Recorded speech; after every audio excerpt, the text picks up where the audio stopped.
Sorry? 3, 2. Are you clocked in, brother? We all clocked in? Clocked. You're all clocked in? I'm glocked in. Oh. I've leveled up. All right. Alrighty, guys. Guys, 5 minutes Are we ago, it was so over. It was completely over, Chet. But now we're so back. Perchance. We're so back. How's everybody doing? Welcome to back to the stream.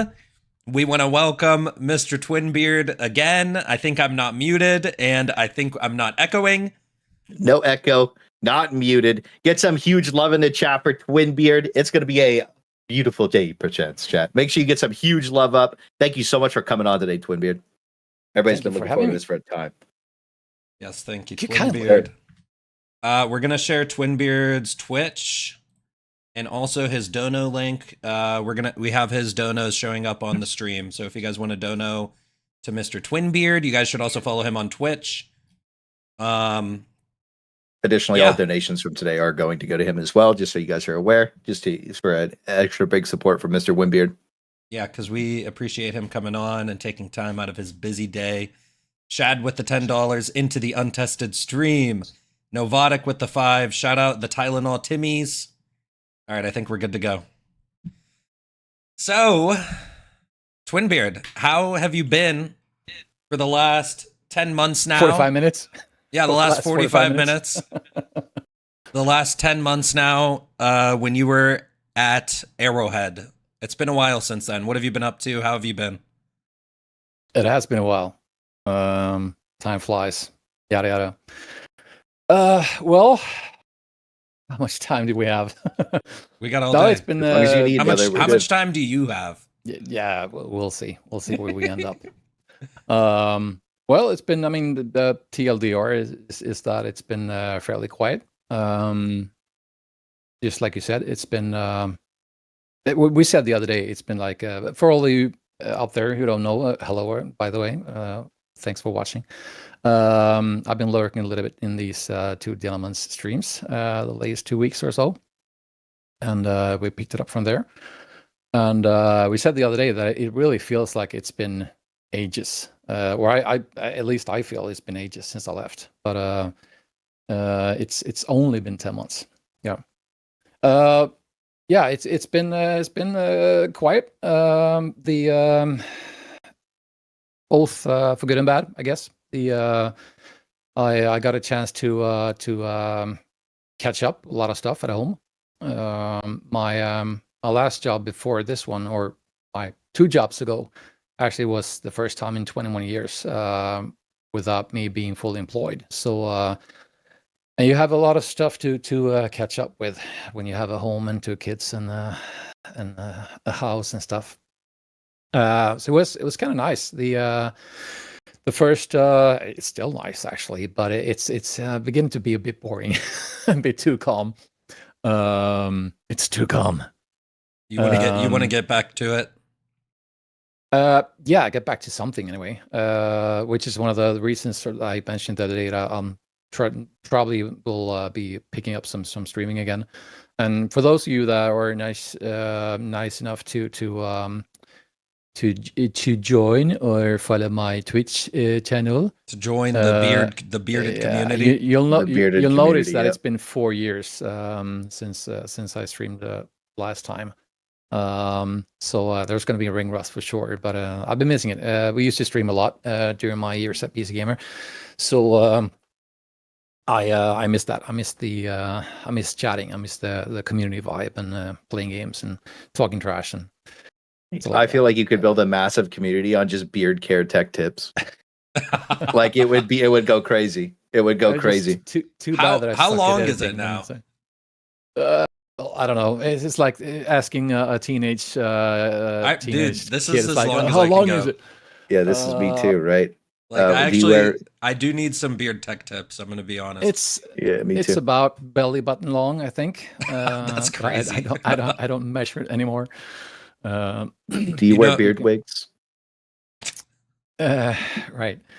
I was telling these 2 gentlemen before that if I ever took the beard off, I've been so like I should cut it off and then glue it on, and then during a stream or at a wedding or something like really official, just like, I don't feel like using this anymore, and just like pull it off. But we're not there yet. My fiance would like me to skip it, but it's actually thanks to her. I don't do it like totally Gandalf style. We have a deal. Like if I keep this clean, you get to go the beard. That's a good Yep. deal, you know. Yeah. Oh, I mean, like I would really like to try to sort of like do the full Santa Claus Gandalf, like old sorcerer stuff. Honestly, I think you got a good style going on with the shaved mustache, the shaved sides. I like You it. look like a traditional Viking. Yeah, It's solid. it's like a Viking. Never heard that before. Really? Never. Well, Not once. we're Americans, okay? That's all we It know is what from it is. Sweden is Viking. Yeah. All right. And also, I've also never heard the comment about me only having one beard. And yeah, let's do that, by the way. So for you don't have to ask that again, because that usually pops up like every time I do something on camera. People ask me that. Even actually, Asmongold asked that a year or so. Like, what's with the name Twinbeard? He only has one beard. So the TLDR is that there was an old Danish Viking king called Sven Twinbeard, or Tveskägg in Swedish. And the name came from there. I started off with like two tethered or like strings or tethered down here, but it got too thin. So I started just to let everything out, and but the name had already stuck. So I went with that, and it's worked fine. So nowadays, or like when you do stuff online, there's this game dev called Twinbeard. So it's sort of like he actually mentioned it he mentioned it or they mentioned in their podcast about a year ago. Sort of like well, I guess there was another Twinbeard out there. It's like, oh, let's see what happens. We got a great game dev Twinbeard, and we have the best community two. manager Twinbeard. There can be two. So now we got to get into some stuff because chat's probably getting curious. We just had our big intro to Twinbeard. I know everybody's missed him. I know it's me especially since he's been gone.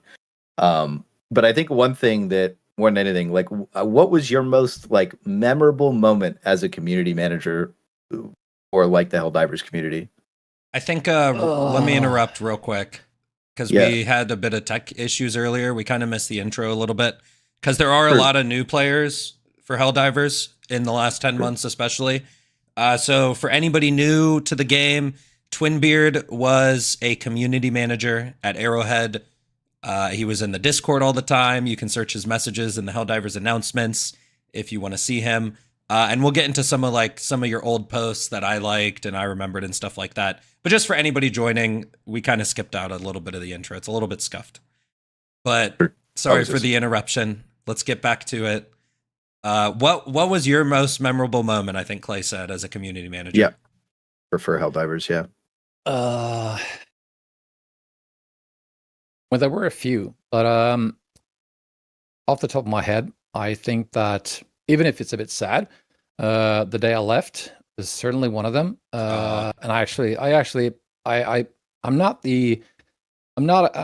wouldn't say I'm not the most tech savvy dude. I'm a pretty sort of like, I don't know if you could call it analog, but I'm not very tech savvy. But that day, I took up my cell phone and actually recorded the screen live on Discord when the announcement, when I posted the announcement that I was leaving. That's certainly one of them. Like to watch for minutes, just like the salute, meme or emoji. Oh yeah, that was on, crazy. Like thousands of comments. That was very moving and humbling.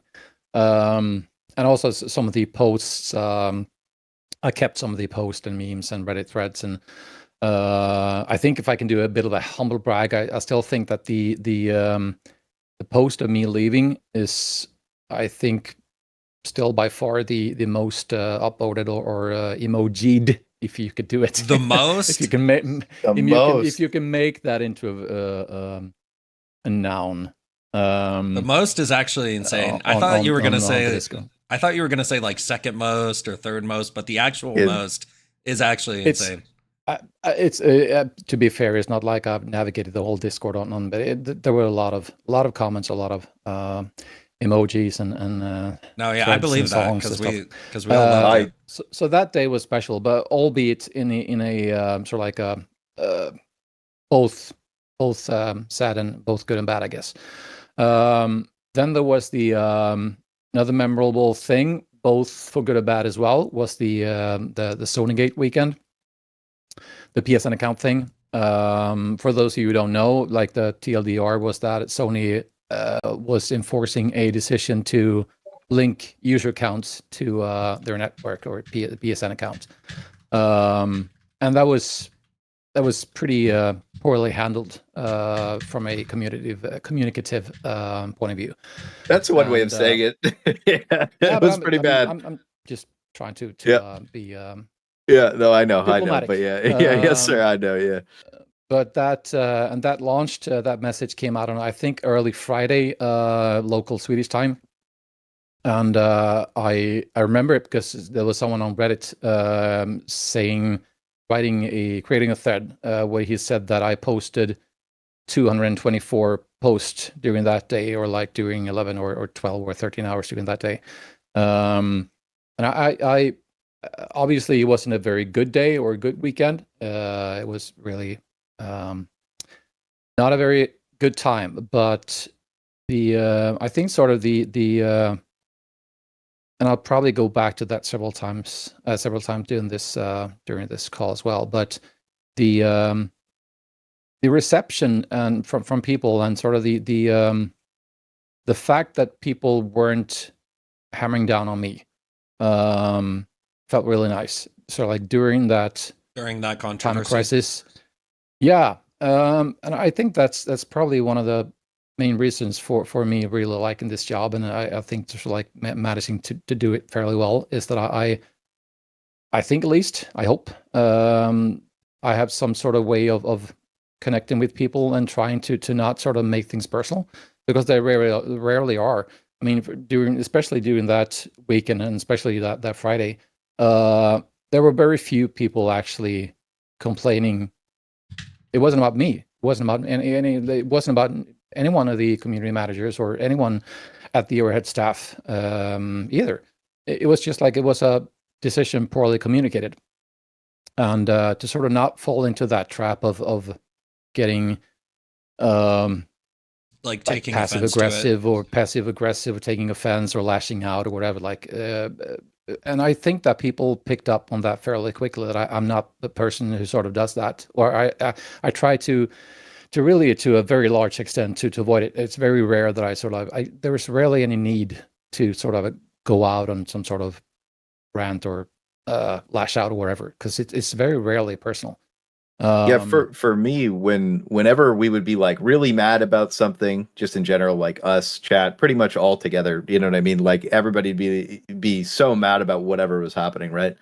And then we'd see you respond to us almost immediately, but it was always a point where you treated us like equals, or at least respectfully, and you didn't like downplay us. Like, you know what I mean? Instead of treating us like a customer, you treated us like, you know, somebody you're having a drink with at a bar. You know what I mean? And I think that resonated really well with especially me, because I'd be spurging out, and then you would be like, well, it's okay, you know, and you'd explain it. And then you'd be like, well, we sent this feedback to the devs. And I think that the interactions that we had with you were nothing but like a net positive for the community. And it really reassured everybody, especially me, that like you actually cared quite a bit about us. And I think that was something that stood out. You know what I mean? I think that, and it doesn't, I mean, it's not just about me. I mean, everyone who does that, it's the same for everyone who does that. But I mean, it may sound like a cliche, or maybe I'm like on a high horse or pretentious or whatever, but it's like 110% true that usually if you treat people like people, you get treated fairly, you get treated well back. I mean, people, if you go sort of the opposite route, and you make things personal, you can't handle criticism, you're not being objective, you get sort of like you get passive aggressive, you escalate things. All of those things are sort of traits that you shouldn't have as a community manager. But the thing is that also, like, even if I was to become if people caught me off guard during a bad day or whatever, like the ability to not sort of let that show and to not have that go through. I mean, people very, very quickly and easily read between the lines.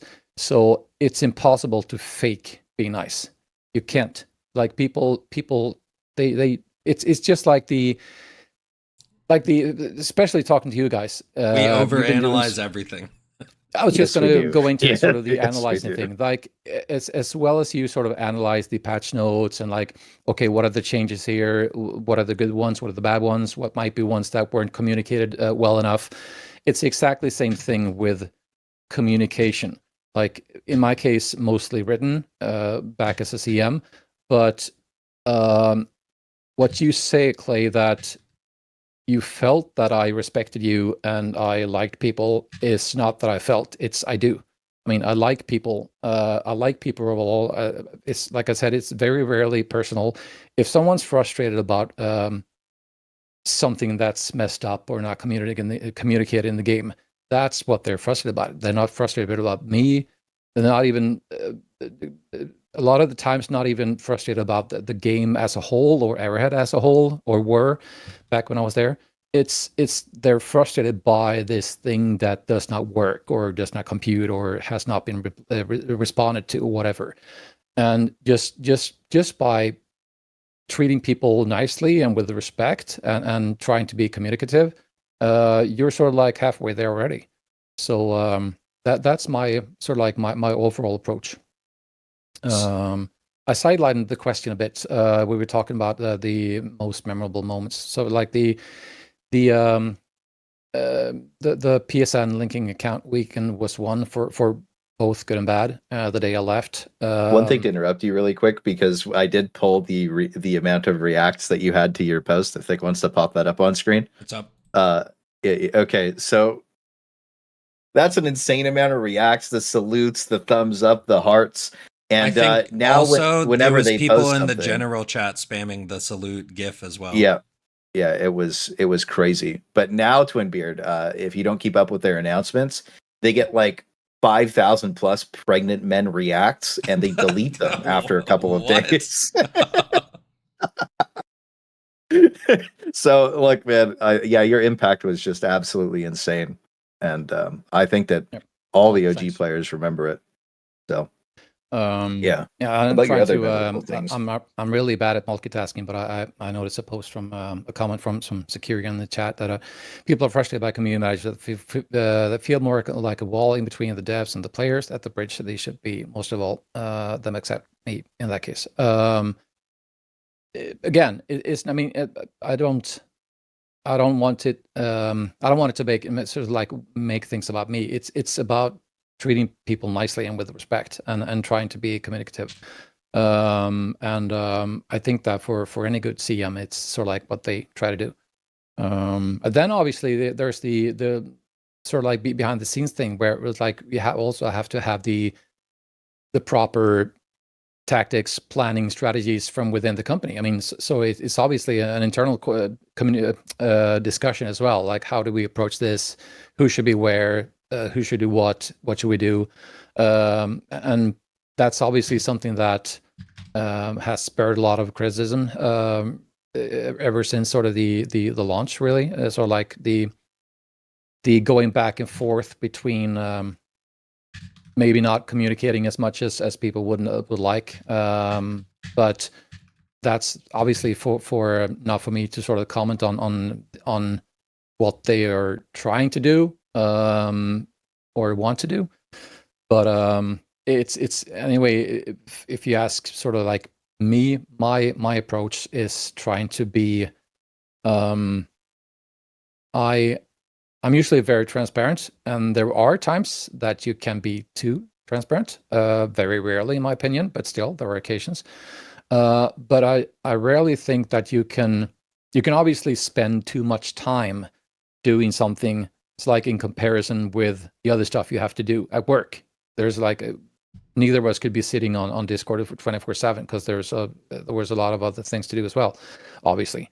But again, it sort of goes back into the whole discussion that's been going back and forth on both in your streams and on Discord and wherever, sort of like how much should a studio communicate? What should they communicate? In what way should they communicate?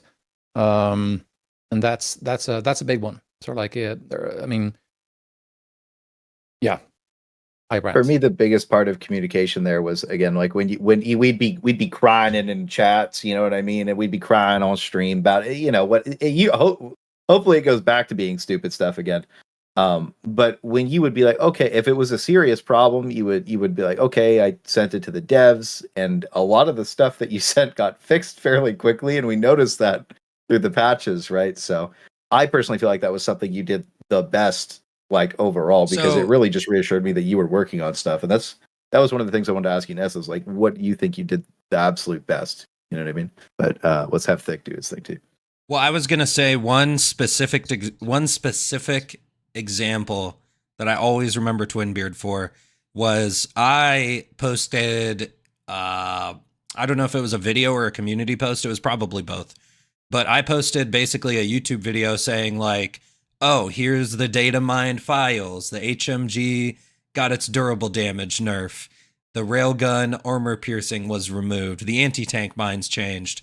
And then I noticed, and I was like talking about it because that's my content, is like, oh, look at the stealth nerfs, guys. And I was like, you know, dramatizing it. But Twinbeard made a big announcement. Like, I just noticed you picked up on what the community was talking about, and then you went and like did research and kind of found everything out, and then made all the information known. Do you remember doing that? Well, yeah, sure. A bunch of times. Well, I tried. But then I mean, to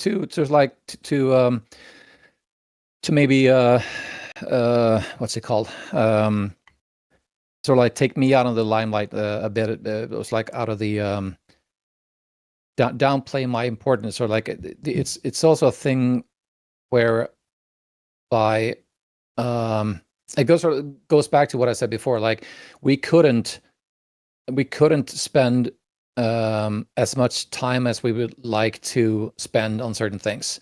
So back then, when there were 3 of us, and there were 2, and then we were 3 again. Back then, we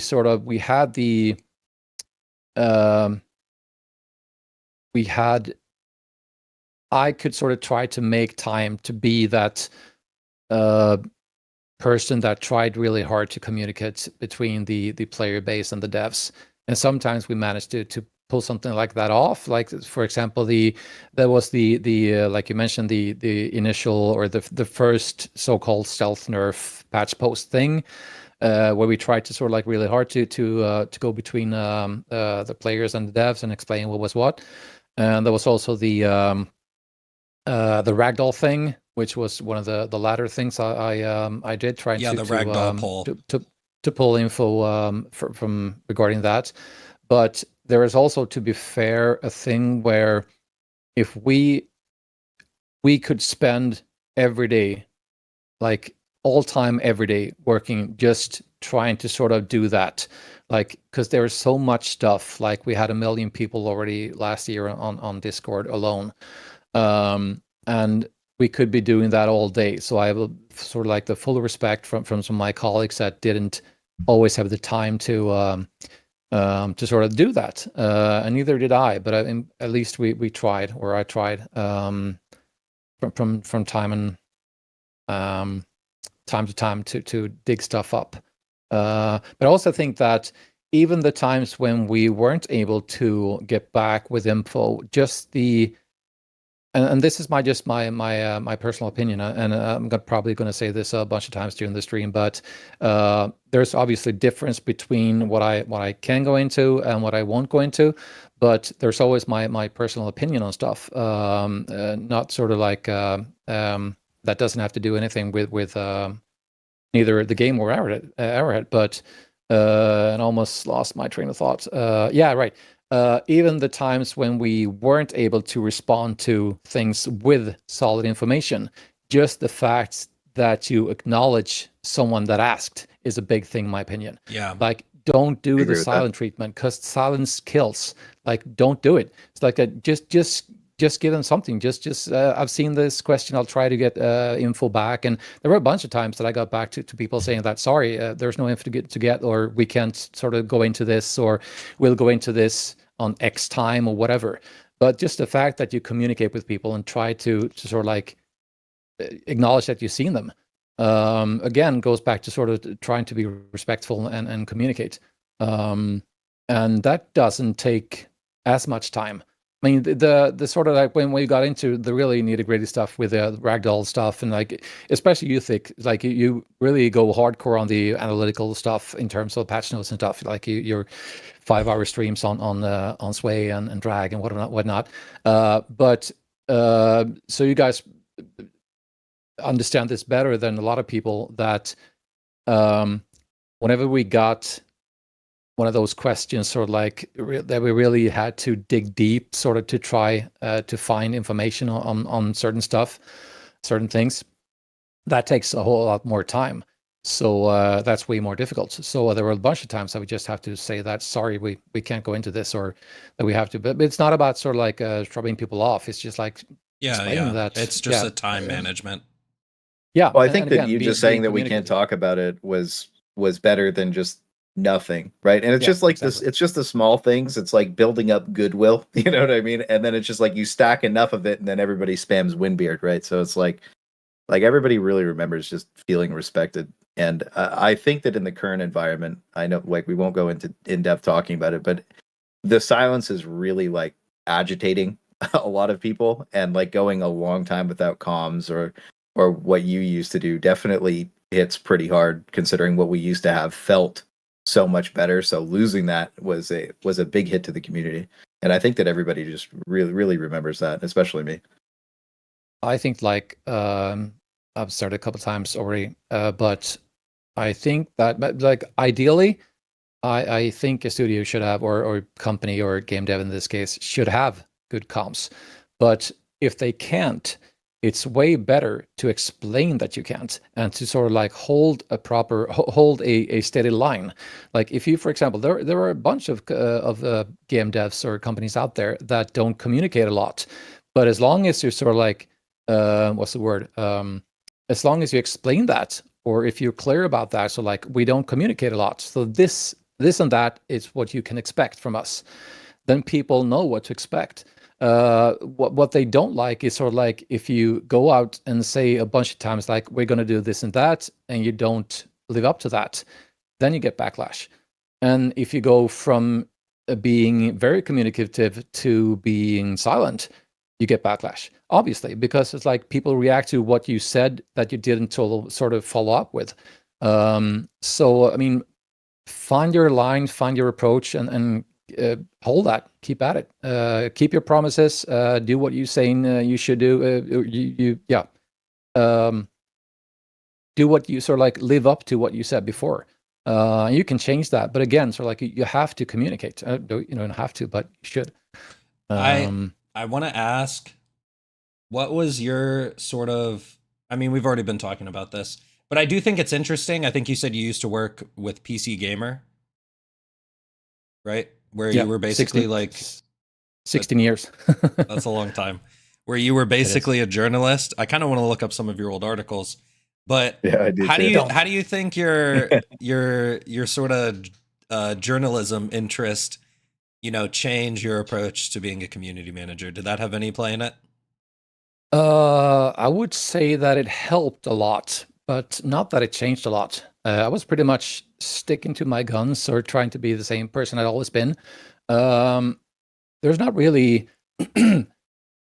like, the thing is that the most apparent thing, the most apparent difference between being a journalist and a community manager is that you can never be entirely objective.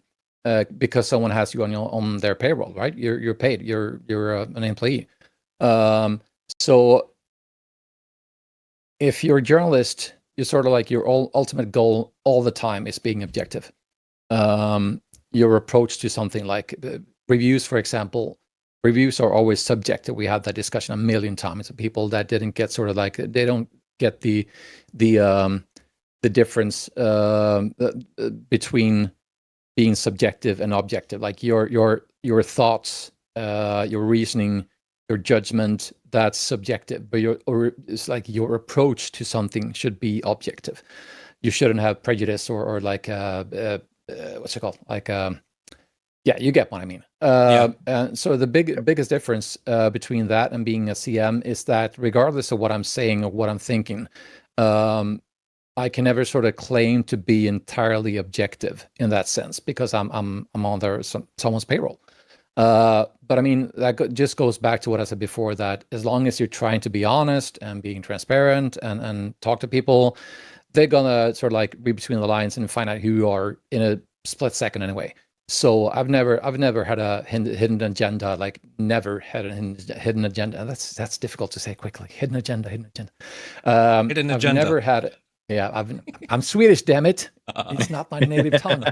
No, I like tongue twisters. I've never had hidden agenda. I've never sort of tried to do some sort of use double standards or approach that wasn't me. I'm always trying to be sort of like be honest and straightforward.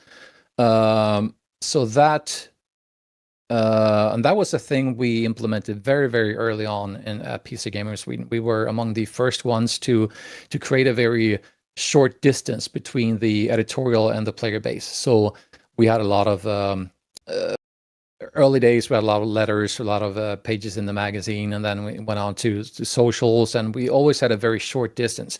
And we never sort of we were never perceived ourselves as better or above anyone else. And that's something that I really embraced. That it worked really well for me as a person, because that's sort of like who I am as well. You never tried to be better, or are you saying Arrowhead never did that? Yeah, exactly. We were like, we always saw ourselves as the same. Like it wasn't about us and them; it was just us. So we had a very short distance between us at the staff and the readers, which then became Gamer. viewers. PC Gamer. Okay. Yeah. So Well, this explains quite a really bit now. Like, and you can, I think you can see that experience showed and worked really, really well as a community manager. I mean, sure, it did. It was a very and also, I mean, there were a lot of former game journals in Sweden that has sort of transitioned over to CMing and some into PR and marketing as well. It's probably the position that sort of lends itself, or is the shortest distance to transition over to, like from if back in the day when the media was bigger, we used to call game dev the dark side. So it's like I moved it over to the dark side about like 3 or 4 years ago. But yeah, you're right, Clay. It worked really well. That it didn't. It's never felt like I have to act or put on a role. I've just tried to be me, which I think helps. If I would have been I don't know, passive aggressive introvert and didn't like talking to people, I wouldn't be a good CM. So Probably not. Yeah. True, chat. True. All right, we have a good question from Radic, who donated 10 euros.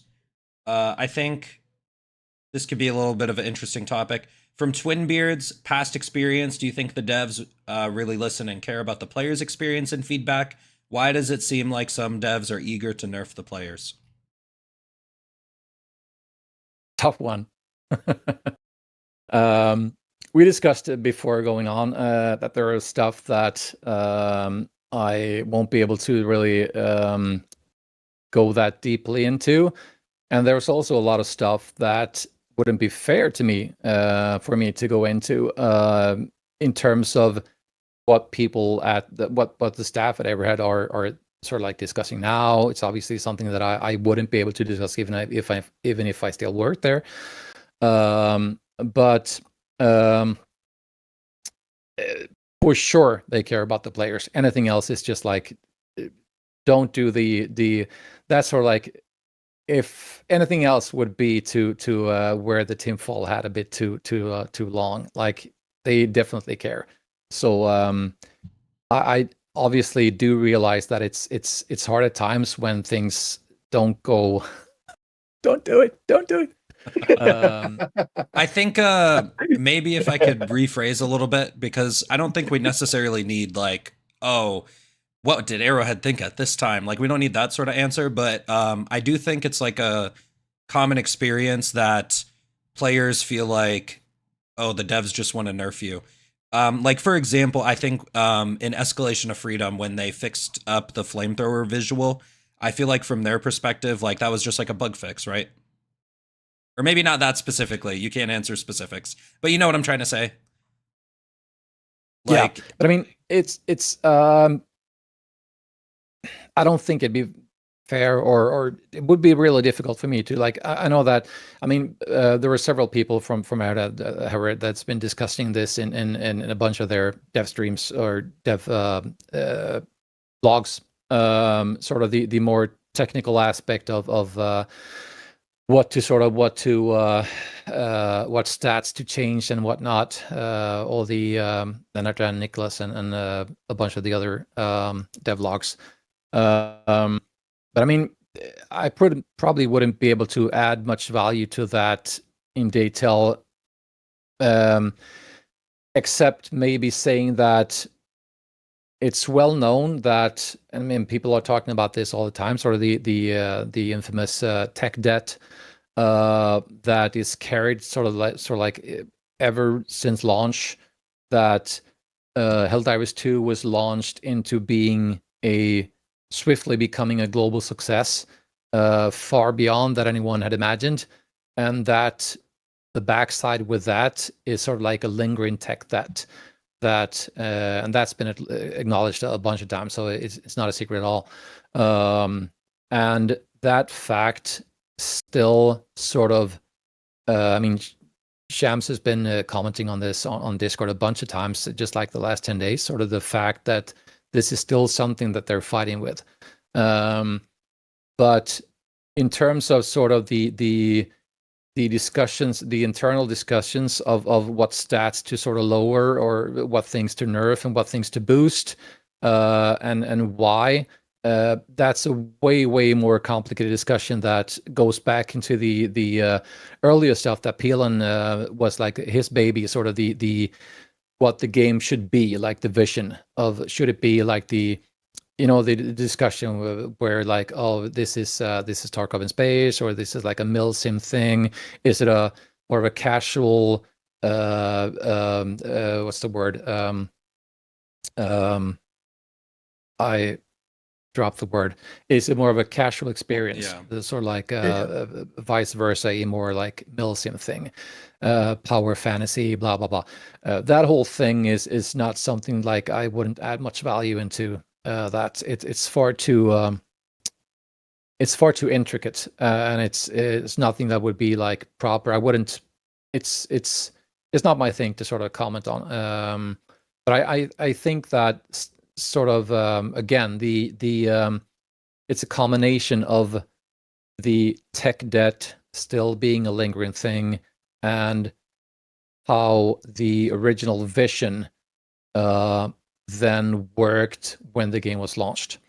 Obviously, all companies that design or release a product, they have to at some point change or adapt in some ways to how the recipient is taking in that product. And that was what happened with the that's not, I mean, that's in the area and open as well, sort of the last summer, the 60-day plan thing, where they really adapted to sort of what they realized the players wanted. So a bit of a sort of like non-question, but again, I've always been always tried to be professional and diplomatic, and I would never it's not in me. It's not sort of like I don't. If you want any more details about sort of the game deving stuff for the intricacies in the tech stuff, you're gonna have to sort of go to the That's not exactly better sources. Yep, that's fair. Yep. Talking about that launch, like when it was the global phenomenon, like how was that for you for that first month? Was it just like crazy because everything blew up? You know what I mean? Like it was like instantaneous. I would say It was that 1 awesome. week, yeah, it was It was crazy. So awesome. like, Not from a. I mean, I came in 6 or 8 days after launch. Okay. So it was very much hit the ground running thing. From a growing community, growing player base point of view, it was like once in a career, once in a lifetime experience, no doubt. I mean, there are very few people that will sort of experience that once and no less twice. From a, I can only imagine from sort of my former colleagues' point of view, the first 2 months was very much a 50-50 thing, or maybe a 80-20 because it was an awesome experience. But still, like the challenges were just horrific. I mean, but again, like it's what's that called? Like it was very much a thing where I've used that phrase a bunch of times. Um, what do you say when? Damn it! I'm live, chat. I'm live. Sorry. I forgot it. It'll come back to me. But yeah, I got it. Suffering from success. That's it. Suffering from yeah. Suffering from success. I mean, that was very much the thing. Like where it's different challenges. Yeah, for sure. I mean, the first of all, like scaling up the servers was a big thing. If you remember, sort of like comments from Peelan and a lot of the other staff back then, sort of like we have to sort of like scale up because the sort of like the demand is way bigger that we can supply in terms of server capacity. So that was a big thing. And then obviously sort of the sheer amount of people coming in very quickly sort of put it showed the cracks in the mirror, like the faults that were there, the flaws, the launch flaws. That's sort of like from had you been a smaller studio with a smaller product, you could have sort of like breeze on through or glide through, like below sort of the eye of the beholder. It's like everything came up to the surface, everything surfaced because there were so many people playing the game, so everything showed. So I mean, for the first 2-3 months or so, it was just pure chaos in terms of trying to catch up, which was something we communicated all the time. So to be fair, it wasn't a it was obvious. So which was also one of the reasons that no one tried to hide it either. So it was very much I mean, can you imagine the people that have been sitting at Airhead for the phrase Peelan always uses 7 years, 11 months, and 26 days, I think, the development cycle of Helldivers 2. Sitting there working on a game for that amount of time and then launching it and then seeing it just like take off in that scale. I mean, that's, even for me who was new, it was cool. But I mean, I had colleagues. And scary. Yeah. I mean, there were colleagues that had been working there for like between 3 and 5 years, like really dedicated. And a bunch of people that had been working there for even a longer time. So I mean, obviously, again, a once in a lifetime experience. So it was really cool. Somewhere you can track that somewhere, but we had sort of like when we watched sort of the Discord growing from like, okay, we're at 20,000 now, and they're like it's 75,000, and we had to ask the staff to sort of like raise our cap into like a bunch of community features for Discord servers when you grow. Yeah. Like we went back and forth like 2 or 3 weeks later. It's like, oh, we have to raise the cap again. We're at 500 now. Yeah, but it was awesome. Yeah. Okay, I had a question from Tough Crusher in Discord. What was the most challenging part of bridging the communication gap between players and developers? Was that a challenge at all to you? That's a good one. There's a difference in just sort of like chit-chatting with people. That's something we can do any day, like just because we like to, or it's nice, or people like it. But the biggest challenge, I mean, there are a bunch, and those challenges are not specifically. I think there are very general challenges. Just, I mean, not Helldivers or Arrowhead specific. I think it's very much a thing of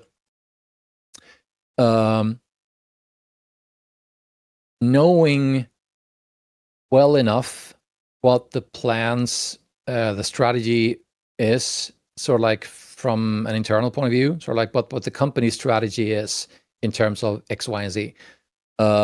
Knowing that well enough to be able to communicate it back and forth, because if a community manager or PR manager or marketing, whatever, some person working as a communicative link between dev and player base, if they don't have enough information of something, it's obviously more or less impossible to convey it, right? So it's very much a thing for CMs, a common thing that you're almost like left in limbo at times because you're in between. You don't really have anything to say. You're standing here and you're sort of like the most let's see in the view. If you have sort of like the most on a need to know basis tech people here, and you're here, and then you have the player base further away. You're not always on a need to know basis, and not every time. It's not every time either that the strategy is clear for something, and then sort of like reading between the lines, you pretty much don't have anything to say in that aspect, or in some specific topics. So a bunch of the time, it's more about,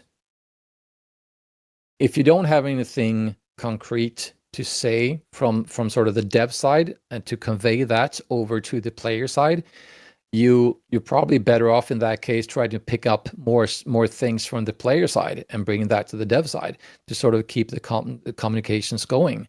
So it's very much I'd probably compare it with being a diplomat.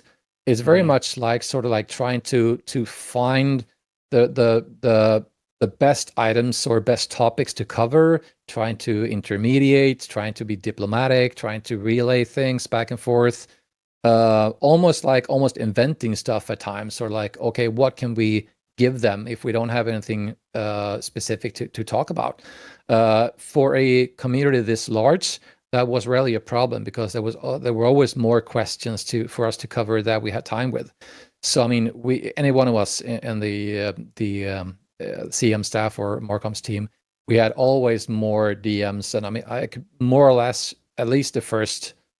How many DMs did you have unopened? Yeah, there has to have been hundreds a ton, a right? week. I mean, I could more or less be, any one of us could more or less be sitting all day just replying to DMs.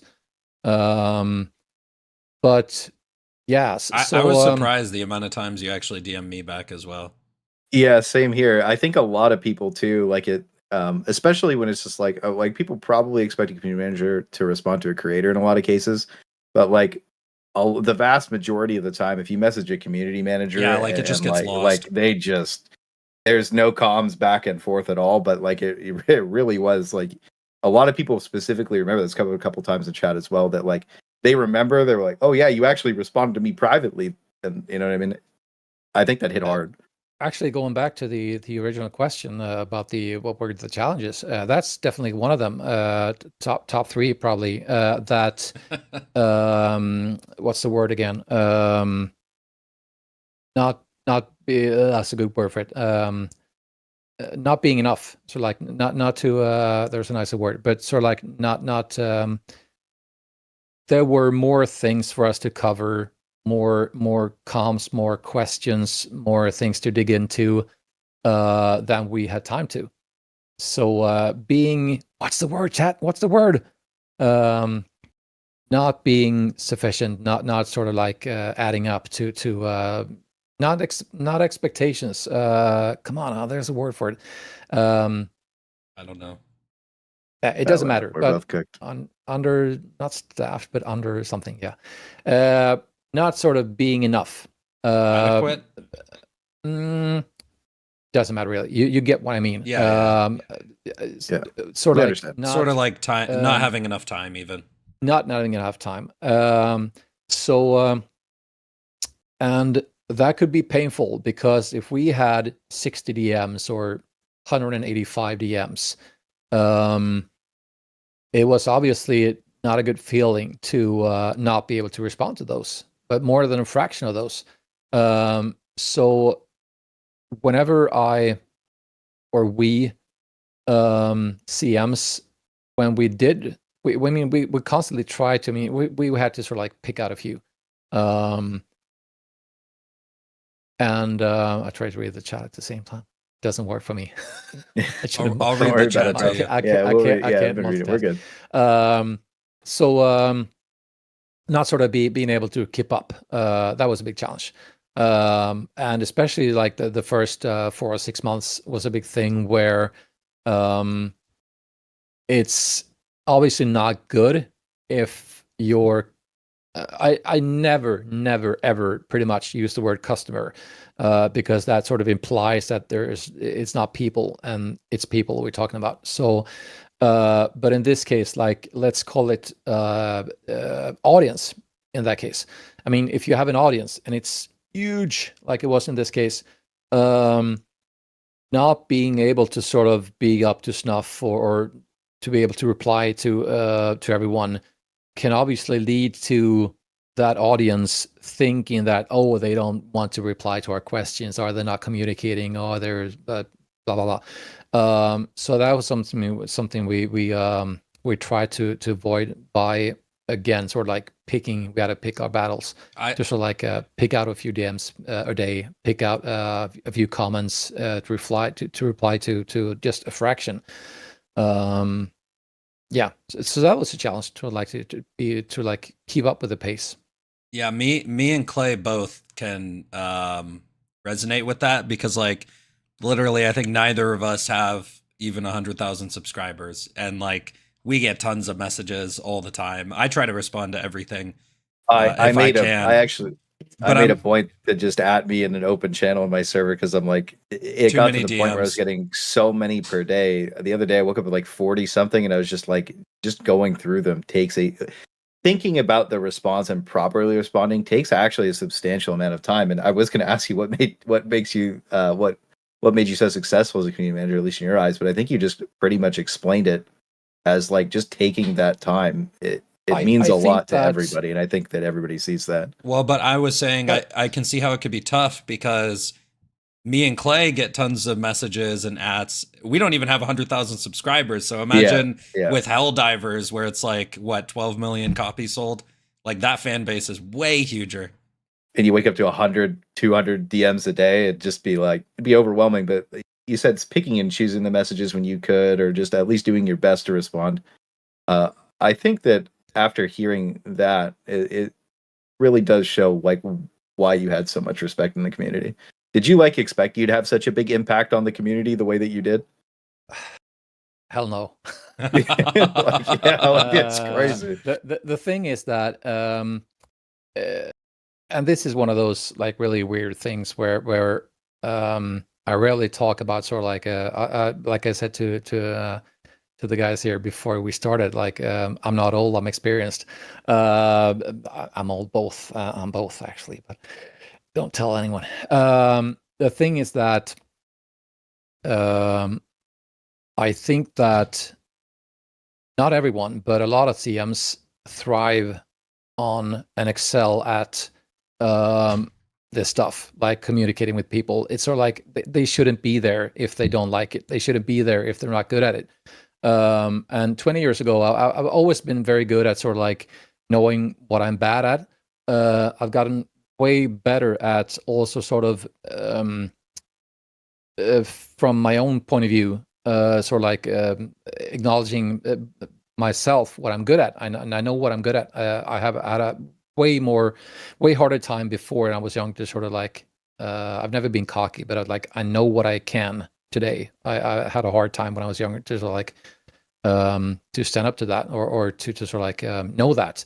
And I know sorry, some might find this cocky again, but I know I'm good at this. Sort of like the direct communication between people, interacting with people. But did I think it would have had such a sort of like I would get that sort of response? No, not at all. I mean, it's been. I've said this and written it and said it many times. It's been a. I mean, this is a bit weird because I don't like sort of like to I don't like doing the me thing. I don't like sort of like putting myself in the spotlight. But it's been a bit weird and amazing to see that I was at Arrowhead for 10 months and even less if you actually count I left early, sort of like before my contract ended, because I had vacation time to spend and stuff like that. But the fact that people, after almost as much time has expired, it's been and 10 I actually months was since there. It's been rough. Still It's been a are rough 10 months. It rarely goes a week without someone writing me or mentioning me or saying something nice, and that's been a life humbling experience. I mean, it's something like it's so sad, really. Not sort of like not for me specifically or both, but the industry is going through a big decline right now in terms of like change of what how games are sold, in terms of like the indie and AAA, indie and AA stuff is like superseding or taking over more of the AAA space and blah blah blah, and it's leading to a lot of cut downs. So in terms of finding a job, and especially in the more niched areas such as community management and PR and even marketing, social media for sure, it's awful right now. It's like, compare that to just like a few years ago. It's a whole different ballpark. So it's, in that sense, it's really sad that there are a lot of unemployed CMs out there at the moment that are really talented in sort of doing that, interacting with people and meeting expectations and conveying information. And I've said it a million times that I think that it's getting way better. It's gotten way better, but a lot of game devs are still heavily now I'm at a loss for a word again. Let's see if I can find it in Swedish. Never mind, I will work around it. They don't put enough resources or emphasis on community management. It's like it's my opinion, but I think it's a fact. A community can make and break a game. It's been shown over and over again, like even at these like titans like Blizzard or really huge companies, not even companies, like entities like global corporations. You can't F a community. You can't ignore them. You can't fool them. It's going to bite you in the ass sooner or later. If you're successful enough, true. Yeah, it sure if you're is. successful enough, you can sort of divert them if you like. Take another course, and it's like and sort of like get across, find a solution in some other way. But it's, in my opinion, it's good community management. It's sort of underutilized still, but it's gotten better. I mean, 10 years. Yeah. I also think how you said, like, your notoriety is like extremely humbling and also unexpected. I think that is an unexpected part of the job. Like, it's possible if you're a community manager for a popular game, like your name is now popular as well. I don't know if that's expected when you become a community manager. This will easily replying to that feels like it will easily become some sort of humble brag. I at times, sometimes I think so. I don't think it happens all the time. I mean, for example, the Swedish name for Twinbeard, I've been called that in parts of the industry for 20 years here. But it wasn't until sort of before my my tenure at Arrowhead, I worked at a VR publisher, and I think I started using the name Twinbeard there on their Discord server, and it picked up. And it was such a really easy name for people to remember me. And I had the beard, and it's sort of like it was a open goal, as we say here, like playing soccer. And again, it had also sort of like the name had already stuck in Swedish. So when I started working with Helldivers, it very quickly became sort of it's now sort of become the most used name. People rarely call me the Swedish name anymore. What's the name in Swedish again? Tveskägg, which literally is twine beard or twice beard. Twice beard. Yeah, so like double beard. That's a cool name. Is twin, pretty much.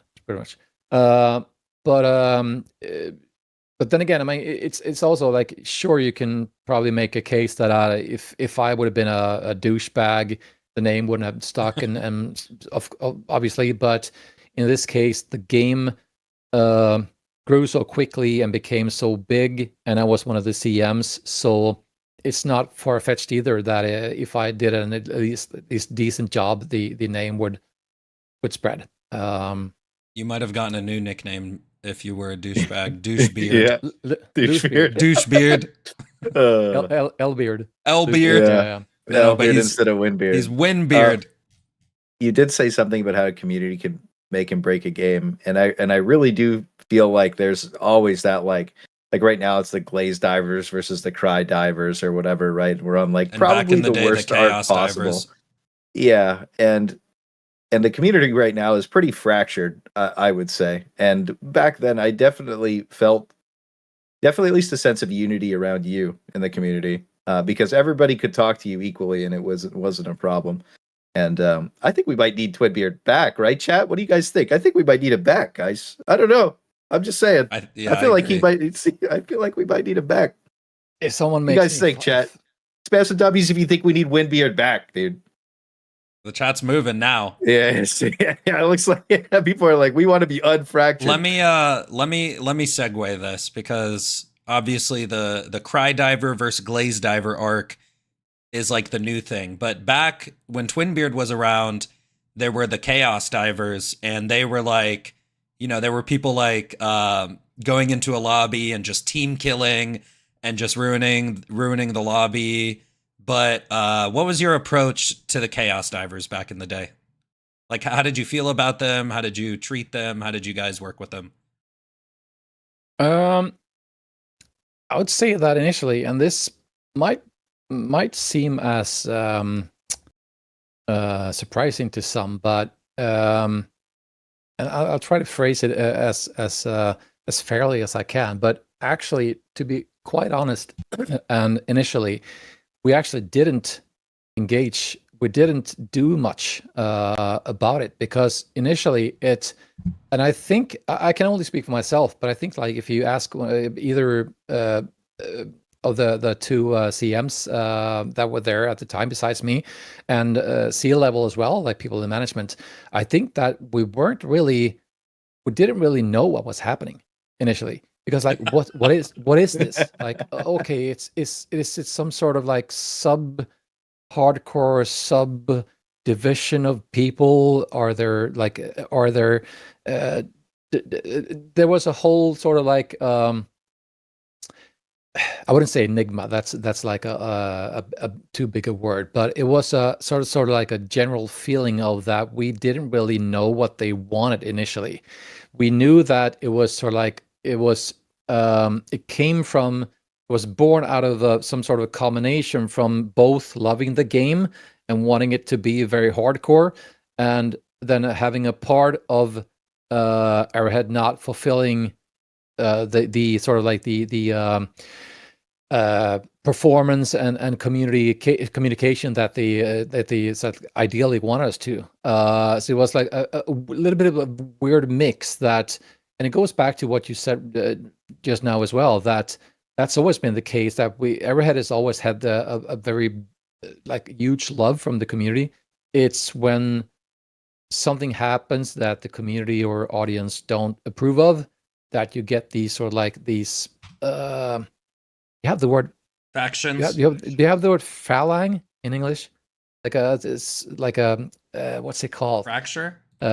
Yeah, let's call it fraction. Like it's sort of like you create these sort of like side fractions that I think like factions. Factions. Yeah, factions is phalanx, right? Phalanx. Oh, phalanx. Yeah, Okay. phalanx or fraction. Like you create these. It doesn't necessarily have to be a rift or born out of people being displeased. It's sometimes born out of, like, for example, going back to the milsim versus vanilla action game thing. For the Chaos Divers, it was very much a early thing where I think there was, don't know if I should call it a discrepancy, was at least uncertainty between sort of the dev side and the audience, that what's this game supposed to be.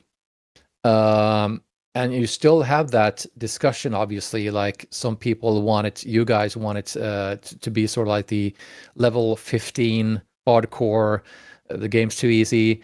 And then at the same there's time, even different groups of the game too easy crowd, because the hardcore milsim is like one thing, but then just really like we want overpowered guns but a lot of spawns, which is separate from like hardcore milsim, right?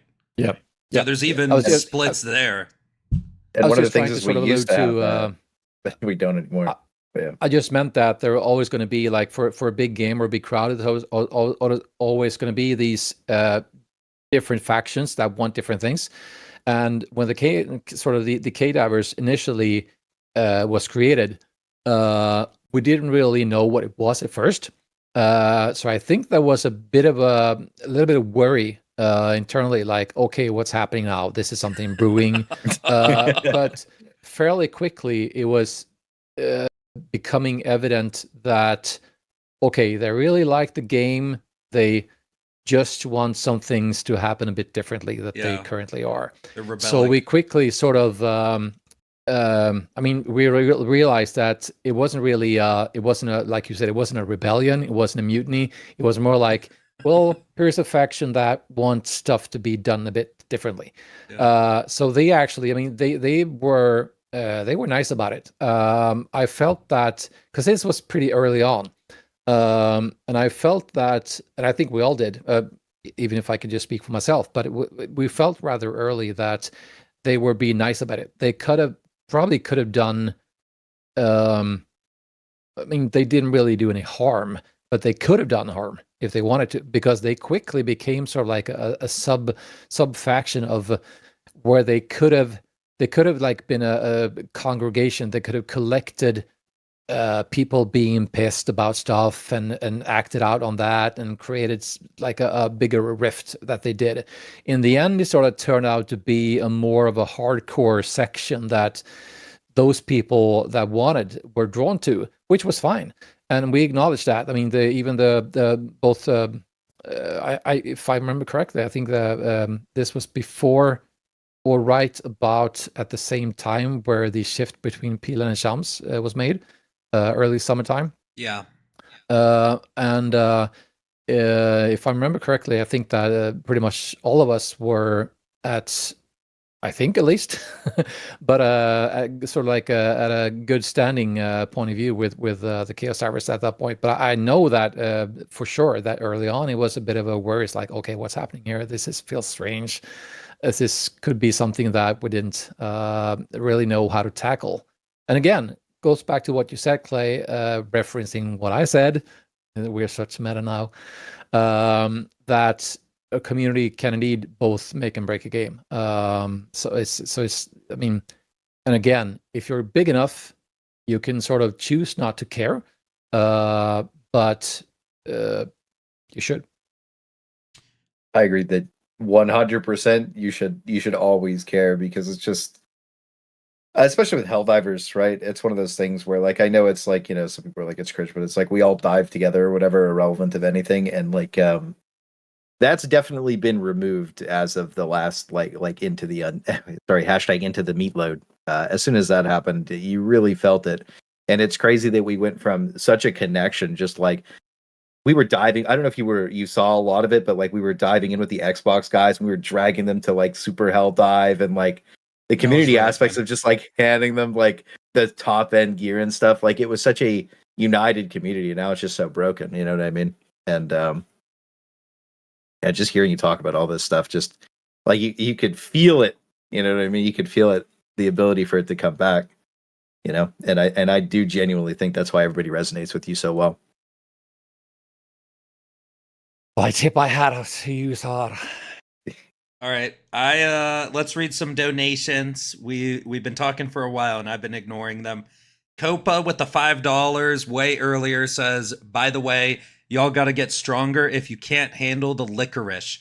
Tierkisk, Peeber, and sausage herringe are a mainstay in my house. I know I butchered that. Oh. Nope. Nope.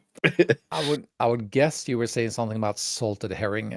Probably. That's what it fermented sounded fish, like. The fermented fish I was talking about before. Yeah, it's a thing here. It's worse on Iceland though. Is it? Oh god. Or sorry, Greenland. Yeah, it's we're just vanilla fish people here. That's fair. That's fair. Ace with the £2 says, I fucking love you, Twinbeard. Paul Glad with back the at you, kid. Paul with the €2 says, coolest community mod. I think he meant community manager, community guy. So he loves you as well.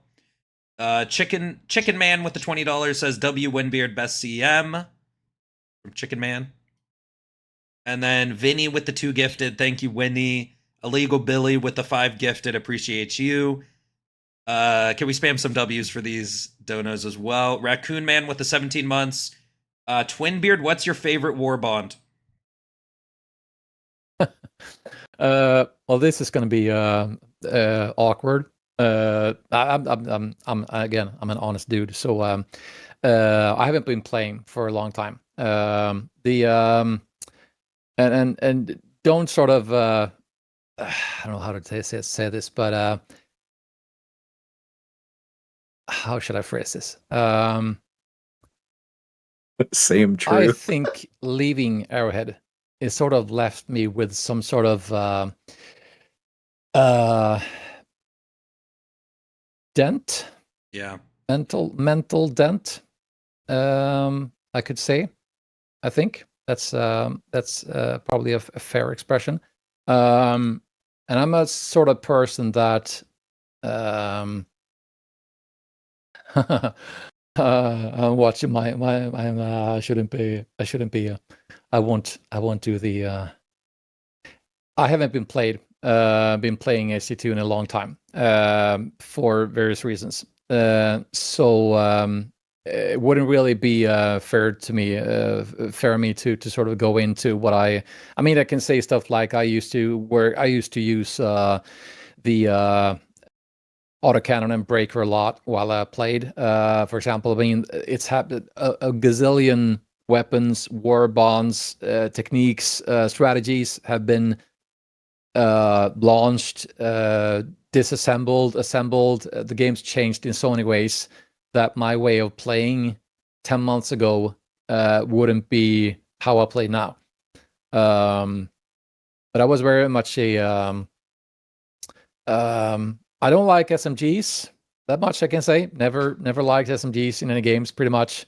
I'm either usually a I like SMGs. Sniper. Like I like to strategize. I'm very methodical. I have a lot of patience. So I like to scope out things. This applies, by the way, to everything in my private life as well. I plan ahead. I'm very slow. I'm a slow starter. And I like to plan ahead. So I'm usually a tactician when I play. So it's either like usually one massive gun and one close up, like autocannon and breaker, for example. or something even more nowadays. There are even more nowadays. I remember when I started to play. Nowadays there are even more like sniper-ish-esque guns. So I'd probably like be scoping out something from afar and using a big bada boom like 500k or something like from a distance, and then getting up close and personal with the shotgun, something like that. But in terms of war bonds, I don't have a favorite because it's been too long since I played, so it wouldn't be fair for me to sort of like just drop the old things. That's fair. All right, next we have Allspark with the 20 knock. Miss you, Twinbeard. You kept Arrowhead honest. We need honesty. Thank you. Orin with the $2. Hey, Dunderhead, hire him back. You need good PR at the moment. Allspark with the 20 knock as well. Looks like Arrowhead has become a dev versus player studio. Thank you for that. Zinni with the dono. Ayo, is that the goat of goats himself? Welcome, Windbeard. Hope we'll see you around the community more often from now on. He's been lurking in the streams. He's been showing up. I do lurk. He's a mod in my always stream, lurked. I've never left in terms of like I replied to some stuff on Discord. I try to. I feel it's a bit weird if I only like if you can't sort of participate in a larger discussion. It feels a bit weird for me sometimes to just go in to respond to the comments I get. It feels like I'm sort of like trying to boost or emphasizing myself. But sometimes, then again, I want to say thanks or acknowledge something someone says, and that happens way more frequently than I would imagine 10 months ago still. So I try to sort of like do a in-between mix, or like I drop in from time to time to say hi to someone or reply to something someone asks. And I've been lurking in these guys' streams. It was a thing there. I just became, I think it was, in this case, it was actually a combination of me becoming a bit bored here at home. And also a thing where there's been a lot of stuff going on community-wise for Helldivers 2 these last, what is it, like 3 weeks with the Content Creator Gate and the Helldivers, the banned words, a lot of more or less bigger or smaller controversies, and that I think that got some people to tag or mention me in some places, and I sort of dropped in to say hi, and then it was like the Godfather thing. Just when I thought I was out, they pulled me back in. Which was really nice because everyone's been really nice this time around as well. So it was very much a thing of me becoming a bit bored, and then there was controversy again. Sorry, but it's what it is. And then people starting to ask me things, and felt really nice to talk to some people. So here I am. And then we have Radic with another €10. We asked his question earlier. And then he said, 60 days patch aside, it seems like they can't just give something. They always need to balance it out and take something away. There seems to be a nerf creep over time. Dang, 200 characters per message. So yeah, he's just talking about the devs again. But thank you, Radic, for the €10. Orin with the $2. That's what I've been saying, adapt or fall. Arrowhead. And then we have $5 from Space Trump. Question for Twinbeard. Are there any translation issues with feedback that you had to deal with? Like phrases that don't translate well to Swedish? No, not really. For once, a short answer. I can do short answers. Not really. I mean, there's a very mixed staff at Arrowhead, and we actually spoke, I'd say, like 85% English anyway. So between a lot of times even between Swedish staff. So no, not really. Yeah, there's a lot of non-Swedish people who work there, right? Yeah, which is very common in terms of tech, the whole tech sector and game deving in most countries. I think not just Sweden, but for sure, very mixed bag. which is like a thing where a lot of companies usually see it as it's a nice thing to speak, having a universal language, because even if you don't think it might sort of have someone sitting at a kitchen table, for example, feeling excluded if someone is speaking Swedish and they're from another country. So it makes sense. So we pretty much spoke Swedish, like when we were sure that there were only Swedes in the room, or where it made sense. But no sort of like lost in translation things. The only thing that sort of like even comes close to that is what you were just talking about, Thick, or someone in chat asking about, which was something that Pilin was talking about a lot about right before the leading up to the 60-day plan, that Airhead realized that they had to sort of adapt and change their vision a bit. They had to adapt the game that was launched, the game that was sort of real, the game that people were playing, versus the game that they had envisioned and was had been working on before. If that made sense, it sounded weird, but they adapted anyway. So not in terms of translation stuff, but in terms of the former question of adapting, it was definitely a thing where, and this is something that was. I can't remember if it was Pilan or if it was Shams who spoke about this and wrote about this, but it was a fact that, so it's out there, so it's not just like, it's not me blowing something out there, so that's not already known, but that there were discussions at Everhead sort of like leading up to that they had to adapt, because what some people sort of like were thinking that the game was supposed to be maybe wasn't what it had to be. So Shams did an interview about that. Yeah, it was like, again, it's nothing, doesn't come from me. It's been said a bunch of times that sort of the and that goes for a lot of companies, obviously, that has been working on something for a long time. It arrives and then sort of like it gets picked up by an audience, and then you that audience, if it's headstrong, if it's a lot of people, obviously there's going to be a difference like between what they see is as good stuff and maybe the original vision. So I mean, so like kudos to them, going back to last summer, sort of like at least realizing, not at least, but they did realizing do really that well with the 60 days.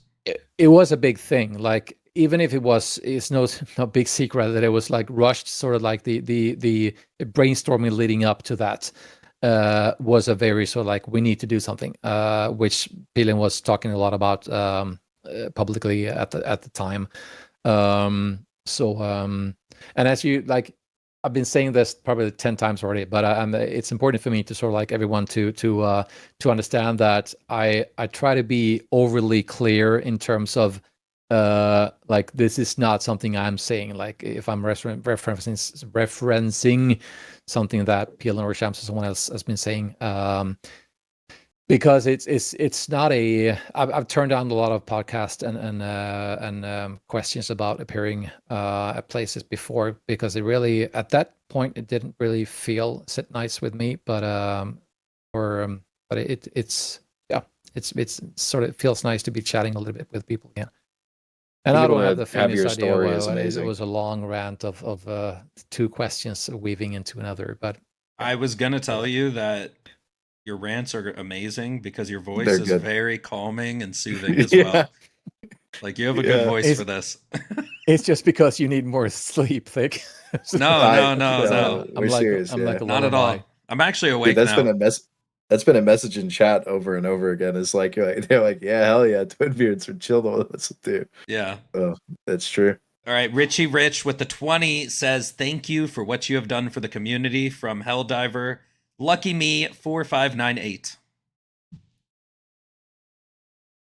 And Jaw Ruse gifted 5 memberships. Some more W's for that. Sergeant Short Fuse with the 10 pound. I'm definitely going to butcher this. He said, V. Alscar Dig Twinbeard. That wasn't too bad. We love you, Twinbeard. We love you, Thank Twinbeard. you. Okay. Thank Thank you. you, Sergeant Shortfuse. Zinni with the dono. Chaos Divers were the original Cry Divers. We turned on Super Earth because it was intentionally giving us weak and faulty equipment. So there's one of the Chaos Divers. Thank you, Yep. Zinni. And then 20-second Nomad with the $2. Why did Twinbeard leave before? Before, like, leave Everhead or Yeah. what?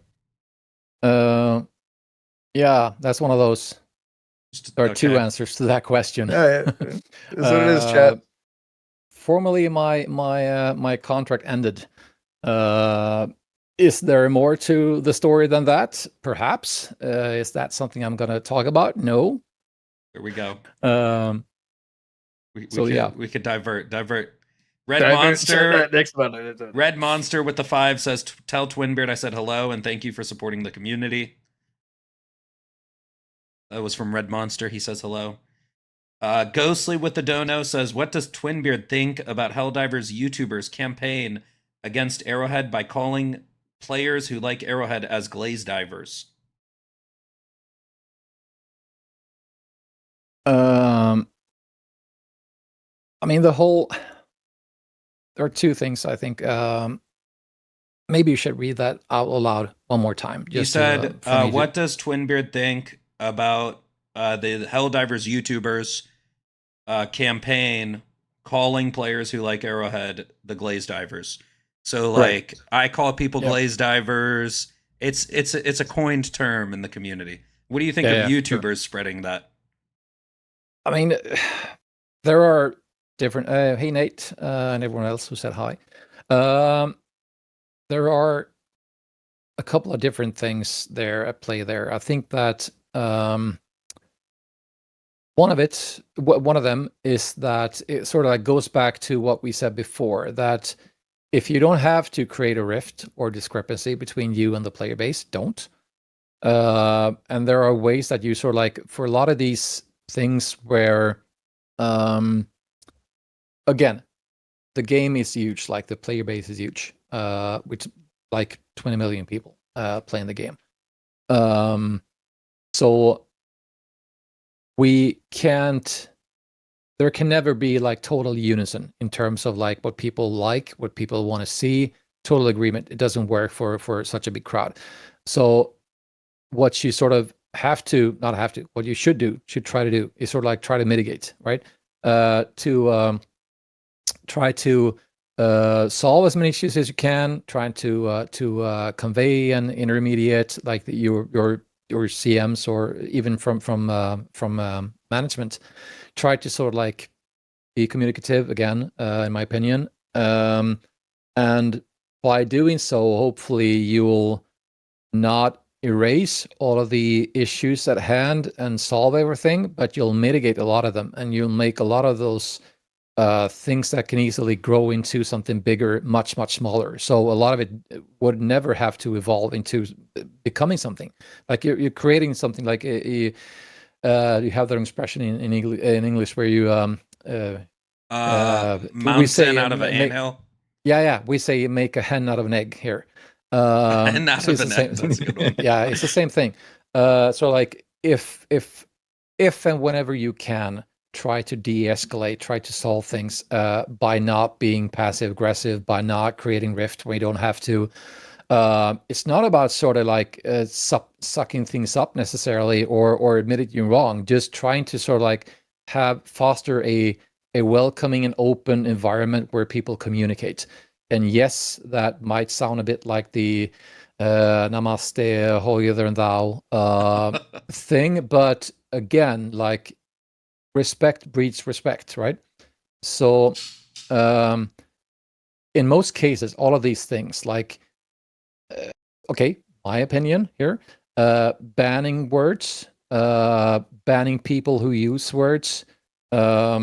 Yes, there might be circumstances where you felt the need to do that because it might have been used in a very derogatory way, like bullying people or whatever. Sure, there may be cases, but in most cases, there's no need, in my opinion, to do that.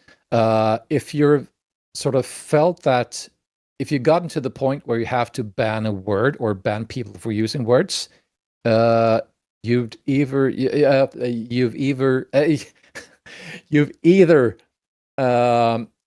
made an error along the way, or there is something that you sort of it's in my opinion, the wrong way to try to solve something. You won't solve something by banning something. It just makes it worse usually. So I mean, in terms of going back to the Chaos Divers thing, it was the same thing. So like, what, for example, should we have banned the word chaos? I mean, someone might say that, okay, glaze is used in a bad way, or it was used originally in a bad way, so we have to take it out of the equation. It's like, if it's, I mean, come on, you have to be able to sort of like solve that in another way, right? If someone, in my opinion, that whole thing sort of like where, okay, we now have a situation where we have created some sort of rift or a problem, and yes, it doesn't necessarily affect a big part of the community, because it's, no matter if there are a bunch of content creators that share millions of viewers, it's still, in the sort of grand scheme of things, not that big a deal, because it's a huge game. But is that the same thing as saying that we might as well ignore it, or we can sort of solve this in whatever way we like? No, you should still try to. I mean, all of these cases, you should still try to solve it as peaceful and as respectful as possible. And in most cases, I think that discussions or situations or rifts, in the case where it's gotten to be worse, they usually don't have to arise at all.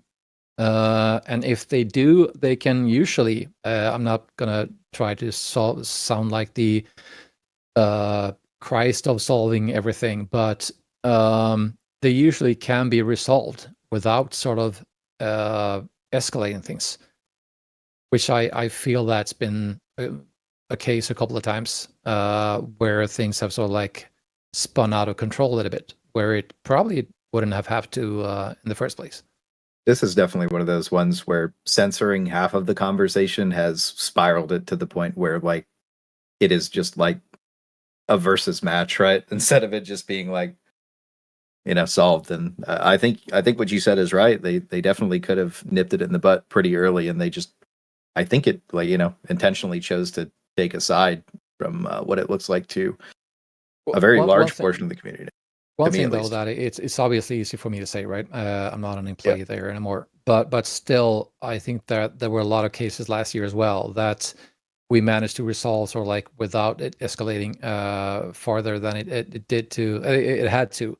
But again, easy for me to say, right? Yeah, but yeah, I mean, as often as you could in any way, like as often as you could, you should try to sort of like resolve these things without the, regardless of what the intent was, or regardless of what happened behind the scenes, because God knows that, I mean, the general audience don't always see all the things that transpire. Like if playing the devil's advocate, for example, I mean, the audience don't know what's been communicated between the content creators and the devs, right? I mean, we don't know everything that's been said, and the general audience obviously don't know. So playing devil's advocate, there's regardless of what the intent was, I think that how it's perceived by the general audience is the problem. So let's say, even if you were right, let's say someone did treat you badly, or that someone didn't own up to an NDA or whatever. Let's say something happened and it's sort of like you would be in your right to lash out of them. You have to sort of like try to see the next step. Okay, what happens if we do this? Will it look good towards the general audience? If no, don't do it. Yeah. And again, 100%. Yeah, agree that's You with don't that have take. to. You don't even have to try to be the better man. If it's the case where someone did act like a douche, you don't even have to sort of like to be what's it called? You don't have to. You can act on that anyway, but sort of without sounding passive aggressive. Because I think the main issue here was that regardless of what happened, I think that the main issues are like leading up to this whole thing escalating was that it wasn't handled very well from a communicative point of view, and that's sort of like how it's perceived. That's what matters, not what happened like behind the scenes. You should sort of like try to resolve that behind the scenes as best you can, but what goes into the public eye, what's perceived by your audience, that's what matters. And if those can, so like ideally those two will align. It's like, yes, we handled this well, we were nice, and things looked nice. But it's like the Roadhouse thing, like you have to be nice until it's not time to be nice, or whatever the quote is. Again, it's how it's perceived. Like you have a 20 million eye of the beholder thing, but like it's how you act and how you follow up on things. If you say or write something that will be used by someone, for example, in a blog or a direct quote, like I don't know all the details, and it's not my thing to sort of go into that. But the whole thing with Buzz and Erin and that. I definitely think could have been handled better. Yeah. I have a euphemism for what you were saying. Sometimes you got to bite the bullet. Yeah. You know that one? Sure. Yeah, sure.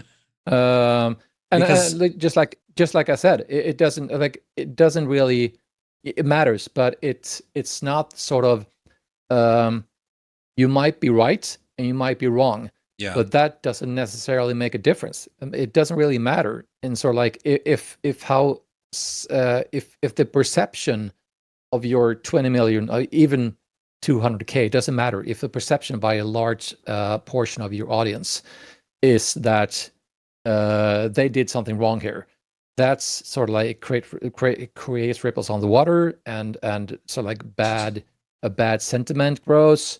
So those are the things that you should like try your hardest to quench and mitigate as early as possible, and not just like, yeah. That was a good response.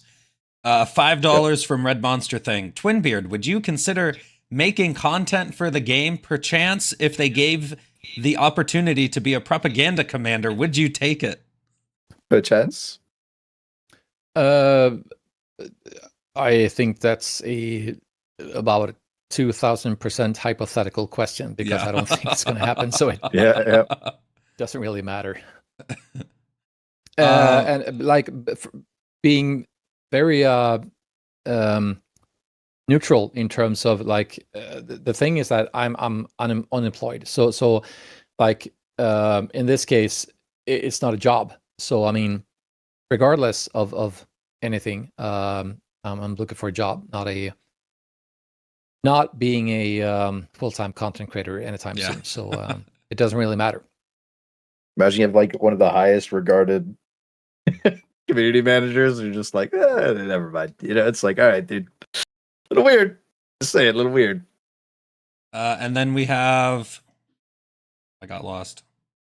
Oh, no apologies. You got one? Yeah, I want Go in the for chat. Thanks, Rusty. Was there anything you wish you could have done differently with your time as EM? There was for sure too much in chat. That was an interesting comment afterwards. Anyway, maybe we can pick that up from Pete afterwards. That's a good one, Rusty. There were definitely things that both I and we wished we would be able to do. It's I've said a bunch of times, and my former colleagues have said a bunch of times that we would like to have done, and I can't speak on behalf of them now, but at least back then we would definitely like to do more content. I planned and built the the more or less infamous streaming room or content room. In all fairness, it was also used by the excellent video producing team, which also uses the parts of the same equipment. Shout out to you guys. But it hasn't been used much, and I really have no idea, and I wouldn't comment on it anyway if I knew, but I don't know sort of why during the last year or so. I know why when I worked there, and there was a lot of discussions and stuff. I won't go into like internal things and not to that sounded more drama like than I wanted to. It was a thing of that we weren't able to get to that point, rather in as quickly as we would have liked to back then. But I don't know why still during these 10 months they haven't sort of been able to pick up the pace in terms of doing what we planned and what we set out to do, and what we both I and my colleagues mentioned a bunch of times afterwards as well, after I left, that we wanted to do AMAs, we wanted to do live streams, we wanted to do Q&As with devs, we wanted to have game nights with the community. We had a bunch of stuff that we wanted to do, and I can imagine still want to do. And it might be, this is just me speculating, it might be a case where someone thought that, no, we'll get more out of the resources in our team by doing this and not that. It might be one of those things. But going back to the original question from Rusty, I think, right? Yeah. If there were things, so more content for sure. I mean, I love doing live streams. I love doing stuff with the community, interacting, like building a community. I mean, it's so weird that in our case, or like in the HT2 case, it's almost a matter of us not having to build the community because it was already being built. Like there were so many people coming in. I remember standing at my hotel room one of the first weeks of working there, recording on my cell phone the what's it called, the tab in Discord where you can see members, who have joined on your Discord server. I was recording that live, and it was, I can't remember, I think it was somewhere between, I think it was like 80 or 90 or 100 people per minute joining, which is it's crazy. And now I sort of like straight from the questions again. Okay, so another thing, more things that I would have liked to do. That covers a lot of it, really. Like doing more community stuff. I mean, it's in the position, right? Community manager. So managing the community is what I like to do. I don't do moving content in terms of like video stuff and TikToks and stuff like that very well. We had they still have a solid team there. But again, doing community stuff was something that I would have liked to. Then trying to think. There for sure were times that there were things we wanted to enforce, either from our team or from Arrowhead, that there were being sort of like larger discussions, agreements, talks, I mean, big corp stuff, that sometimes you're sort of like working with really, really big IPs or big companies. There are a lot of times you have to compromise. It's not a, going back to the whole sort of like tinfoiling thing with like Sony or Arrowhead, or agreements here, agreements that, and licenses, blah, blah, blah. It's, in those cases, a lot of the times it wasn't about that. It was just like, you have to compromise. It's like hundreds, thousands people being involved, maybe not thousands, hundreds. So it's like a lot of times just a matter of like, go to every big company. Like, sure, has there been drama in surrounding HT2? Of course, but for a lot of the cases, it was just a thing of trying to sort of meet halfway. Like, how can we incorporate this? How can we solve this? How can we make this work for everyone? And again, like I've been obviously involved with last year a lot of discussions in drama and crisis management and stuff like that. But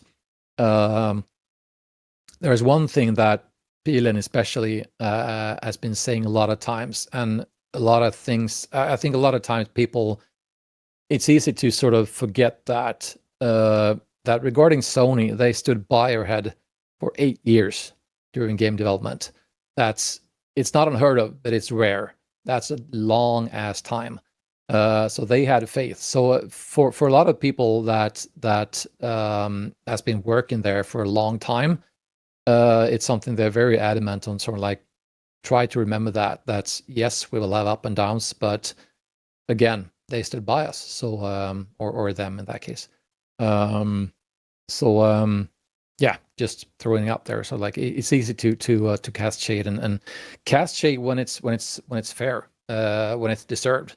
But I think that's one of the reasons why some of the old dudes at Airhead are very very keen on sort of remembering that you should always sort of remember your best friend or your supporters as well as your enemies, but also remember to sort of highlight what's who stood by you as well.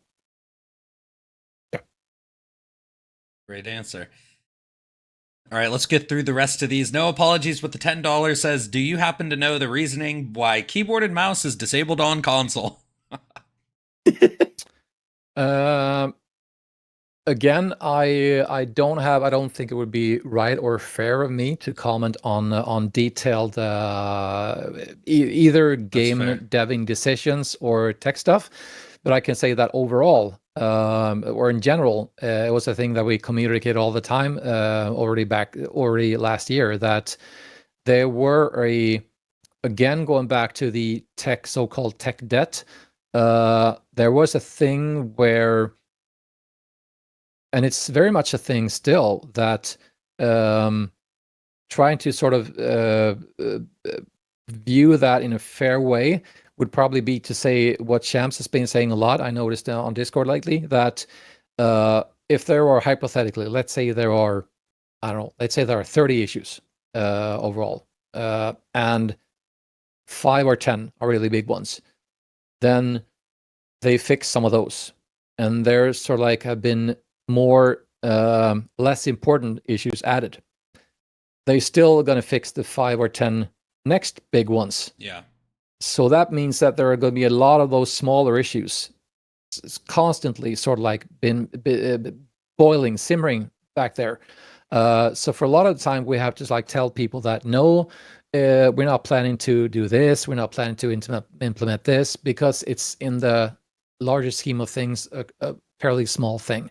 And that goes not specifically for this question, but a lot of those things we always sort of had to respond with, which was the truth. So like, no, so it's sort of like we have bigger fish to fry response, which is very much the case still. They're trying to focus on, I can imagine, trying to focus on sort of like performance now, for example, with the hard locks and faulting FPSs. So like for them it would be bonkers for them to sort of like, no, we're going to focus on implementing a new control scheme on keyboard and mouse. No one would. I think that can actually, I think just going back to the tech debt thing, that's what makes it really tough, is that sometimes a lot of those small things pile up, and then all those things combined is a big issue now. Yeah. So I think that can actually just be really tough. Definitely. And that's, I mean, working as a CM, and you can only, I mean, try to imagine like being in the position of one in management, for example. Like it's so damn difficult that you actually have a case where they could be telling spot on 100% the truth when they are talking about sort of like what they're emphasizing, what they're focusing on, and still you would have a crowd sort of like lashing out, saying like, no, we wanted to, well, you should have fixed this 6 months ago, because it might very well be the case again with the tech debt. So like it's a wet blanket, sort of like a lingering thing that's constantly there. So I mean, it's a situation where even if they were like elite, top level, they fixed everything, like all the biggest issues. If they weren't able to, if they weren't able to fix those as quickly as smaller ones or new ones arose, as long as that's the case, they're still going to have the same problem, right? Yeah. So, and I think, I don't work there, but I mean, I can read between the lines, and I read what they're fairly, Shams has been fairly, or almost overly communicative in this matter, saying like, this is what we're focusing on right now, and it's going to take a while. So that's one of the reasons I think that it's a good thing to have good community management, because again, mitigation, conveying, explaining. I mean, it's one of those things that, again, you can be right, you can be correct, you can be truthful, but if it doesn't show, or if there's a large amount of people thinking that this is not true, you still have a problem. So it's both sort of a technical issue, and it's a communication issue.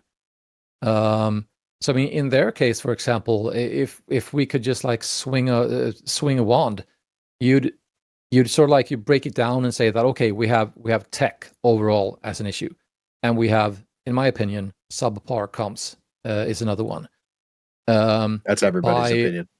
By elevating these subpar comms up to a higher level, you actually mitigate some of the tech issues as well, because you can explain to people why they're there. You can again, you can be the sort of the diplomatic intermediator. You can be the Kevin Spacey in the Samuel Jackson, like, what was that? And it's like the diplomat who tries to like explain things. It's not just about tech stuff. It's about how you communicate. And then there's sort of like the follow-up, that even for a game that has more than 1 million followers on or people on their Discord, they still, and this is something also that's been discussed publicly a bunch of times, and it's been, and I can imagine is still a big thing, sort of like internally, how to resolve that. Becoming such a huge game so quickly, and not being able to have or implement a way for players and devs to communicate in-game is a big thing, and they haven't resolved that yet. So they still sort of like, for a smaller game, it would be pretty much a catastrophe if you only reached 10% of your player base, or 5% of your player base on Discord and Reddit, among which Reddit isn't even yours. It's a subreddit. I mean, you have sway over it, you can affect, you can be there, you have mods, etc., but it's not yours. So if you reach, I mean, 1 out of 20, 5%, right? Yeah, 5%. Yeah. If you averaged, let's say you reach 5% of your player base, that's awful. I mean, in terms of reach. Yeah, I get what you mean. If it was a marketing sale thing, like anything above 1% click through rate is good, like the old like sales talk. But in terms of reaching your active player base, if you reach top 5%, it's not good.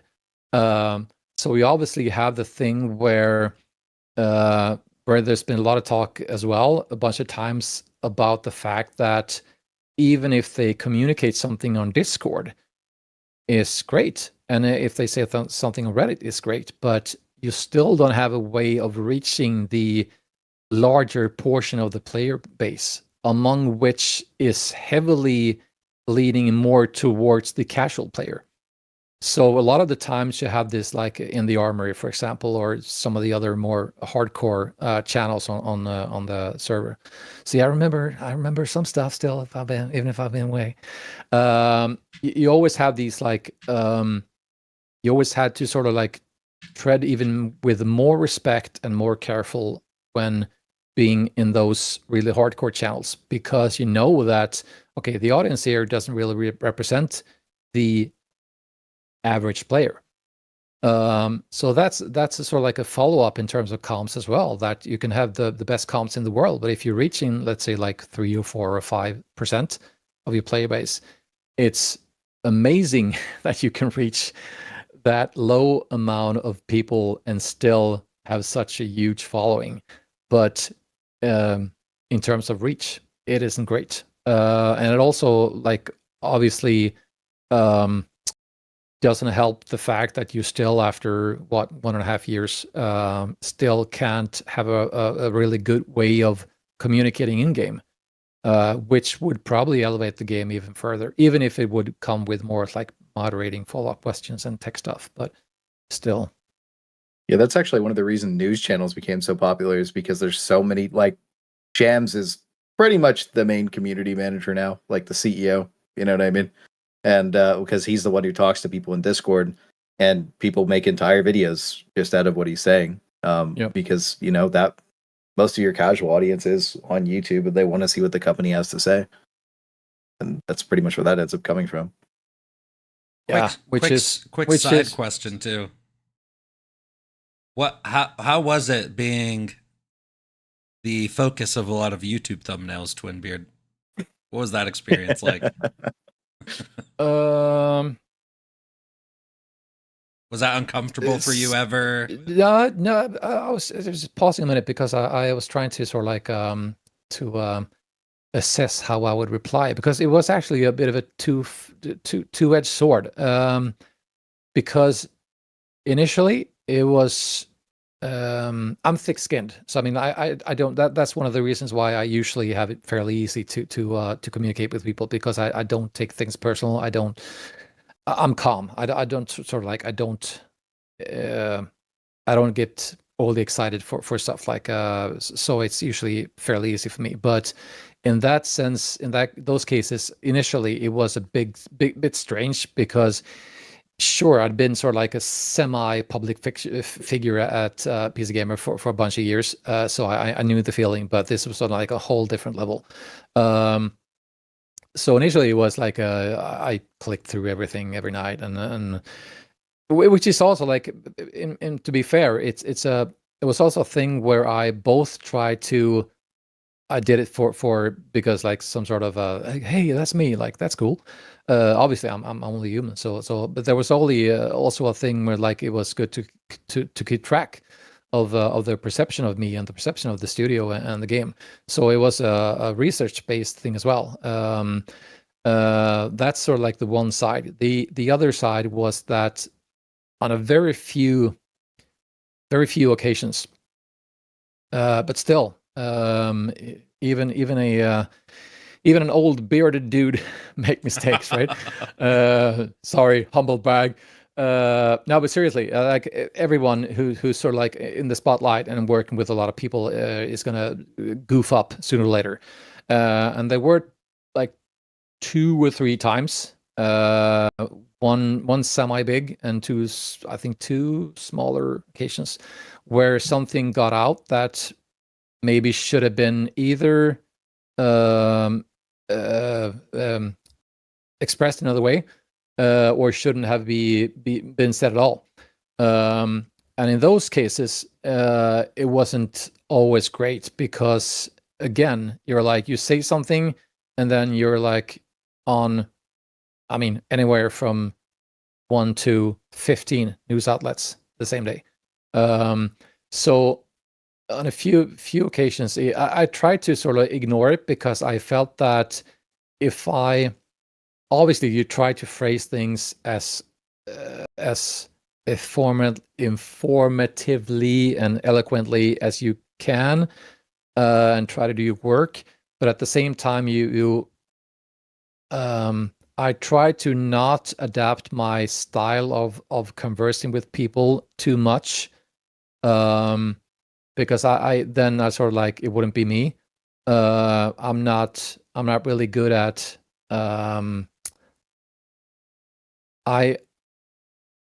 I obviously, I mean, I have no problem to like working with people and compromising, but I generally don't like when I'm being controlled too much. So I try to be independent as much as I possibly can when working, which is usually works fine. But there were a few occasions, again, that things didn't turn out great.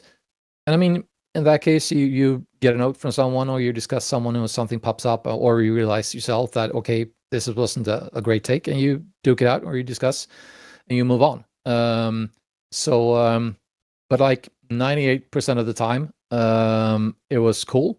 And as the what's Joe Rogan used to say, that you can't fool the internet. It's like the internet doesn't forget. So if I think that a large part, just as a large portion of your comments will stay on the channels or platforms where you wrote them, they're going to be there for a long ass time. So if the sort of general consensus of what you said is positive, I imagine I did a pretty good job. So I mean, for me, it's like I can go back to like reading comments. I see comments, I see questions, I see notes, memes, songs, weirdly enough, and stuff like that. And if I sort of like, there's obviously the thing where it doesn't necessarily have to be that people at your workplace equate or mean the same thing as your audience does. It might be the case that sometimes that you did or say something that resonated better with the audience than it did internally. That's also something that will happen to any person working in some sort of a high octane environment. No one's foolproof or perfect. But for the most part, this is a long ass reply to that question. Sorry. But for the most part, I thoroughly enjoyed it, and I think from a sort of like a semi-philosophical point of view, I think it's really cool to be able to go back and sort of like check on stuff and see like, okay, well, that worked well, and this wasn't as great. I mean, would it be okay to say that? Let me think.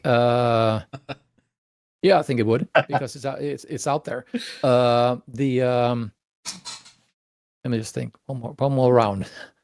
No, there's nothing weird about that. I mean, the whole Xbox discussion, for example, that was commented on in a way that I commented on it at a certain point where and still is, I think that my reply was so neutral in any way it possibly could have been. Just saying that, like, it's sort of like, well, it could potentially happen if the powers that be want it to happen. That's sort of like what's the extent to what I said. And that was probably premature in some ways, because it was such a sensitive topic. So regardless of sort of any plans that might have been or might not have been, it was a thing of where it wasn't to be discussed at all. We didn't discuss it publicly. So like, regardless of yes, no, maybe, or whatever.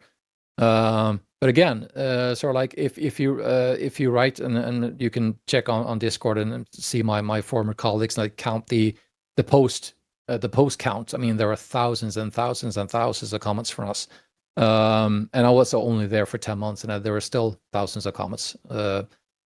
So to think that any CM or any public figure at all would be able to say, like, be a robot saying everything, and not even AI robots are perfect, right? To say everything perfectly, and there's never going to be a discussion surrounding any one of your comments. It's ludicrous. It happens to anyone. I think I've replied to this question now for 10 minutes, so on to the next one, I think. We got you. The next one, a little more relaxed one. Off-topic question, what's your favorite hobby? Some private questions, finally. Can't imagine no one's been asking about my favorite game yet. I was going to get to that, but Yeah, there's a lot cool. of donos. What was the question? My hobbies. What was your favorite hobby? Yeah. My default answer is too many. I'm a man of many interests. So during my lifetime, I've usually usually have sort of focused on a few and just like put a bunch aside because I'm a curious person. Probably something that same personal qualities or traits that goes with being a journalist. I can imagine like being curious about things. But some of those are gaming. Yes, obviously. Maybe not obviously. Maybe. What if I hated games? That would be crazy. would have been cool. No, but gaming and like interacting with people. Maybe not as much as a hobby as a job, but I like biking, road biking. I've done the 200-mile the world's largest recreational bike race is a race held in Sweden every summer. Really? I've done that 5 times. It's 200 miles. I did That's in insane, 9 actually. hours 43 minutes this year, which was My legs would break. my PB. So I do some biking. I country living, bit of farm life, sort of like what we call a moonlight, not moonshine, a moonlight farmer in Sweden. Like if you're not really a farmer, you sort of like do it on the side. So we have what would that be in? You don't say hectare, you say acres. 72 acre is our property. I feel like you've mentioned that's a lot. in Discord cutting down trees. Yeah. I spent some time in. I feel like you used to comment that all the time. I think this is one of those things where if someone like lives in a rural area and someone notices like, well, he's cutting down trees, like you get a bunch of following up questions on that. It's like, okay, so you're a game journalist and you cut down trees. I said, yeah. I ride a bike and we have a semi-large property. It's not that large out here where we live. It's one of those areas. I live in the countryside. So like if I would live in surrounding a big city and I would say I have 72 acres, I would probably be a duke or something. But out of here it's pretty normal. The Duke of Beards. Yeah. Yeah, so wintertime I usually spend some time in the forest cutting down trees, and then I make firewood out of that during springtime, and I spent some time in the tractor, and I have a backhoe digger, and actually I had a. We're talking digger. business. I have an Yeah, we are. excavator now. Yeah. Jeez. I like the stock market. I'm throwing a bunch of way different hobbies out there now. Stock market is cool. What are some of your favorite games? Maybe recent ones, but also what's your favorite game ever? Yeah, this is one of them. This is a good one. We can talk about this for a long time. I usually, when someone asks me the question, I usually always say Outcast, and people say Outcast. What's that? What's that? What's and that? I say it's an action adventure game released in 1999 by the Belgium game dev Appeal.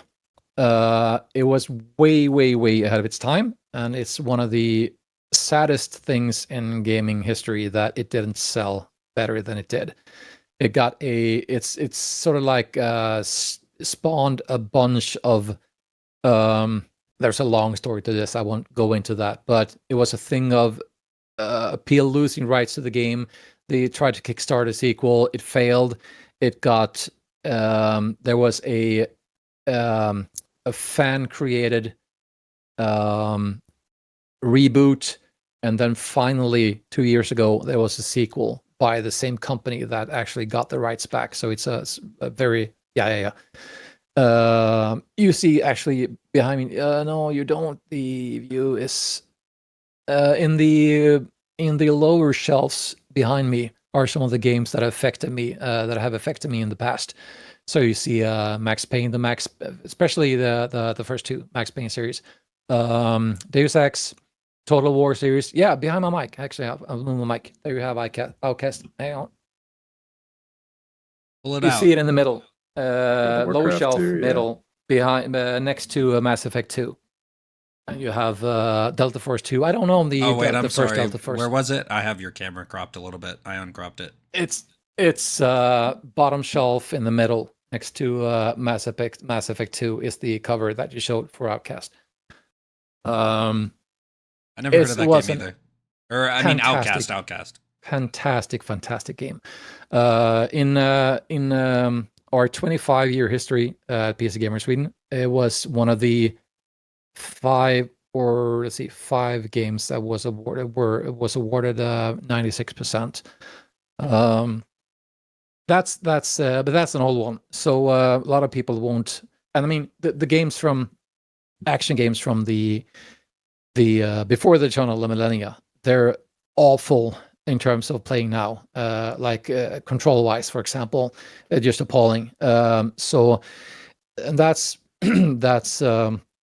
it's really sad because it's totally impossible to get people to sort of like to get into games like Outcast or we played when we streamed back during the days with PC Gamer Days when we streamed.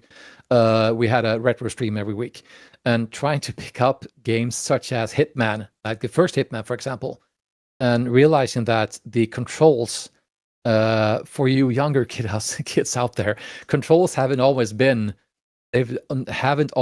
like space for jump or E or F for interact.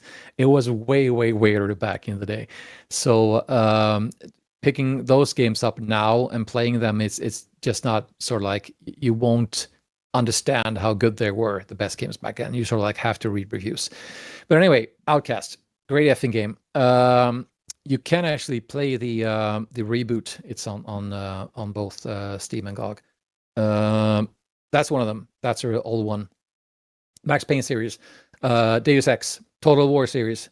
Bit later, Red Dead Redemption 2 is probably the game that it's sort of like I like the most. The last 7-ish years or so. Freaking awesome game.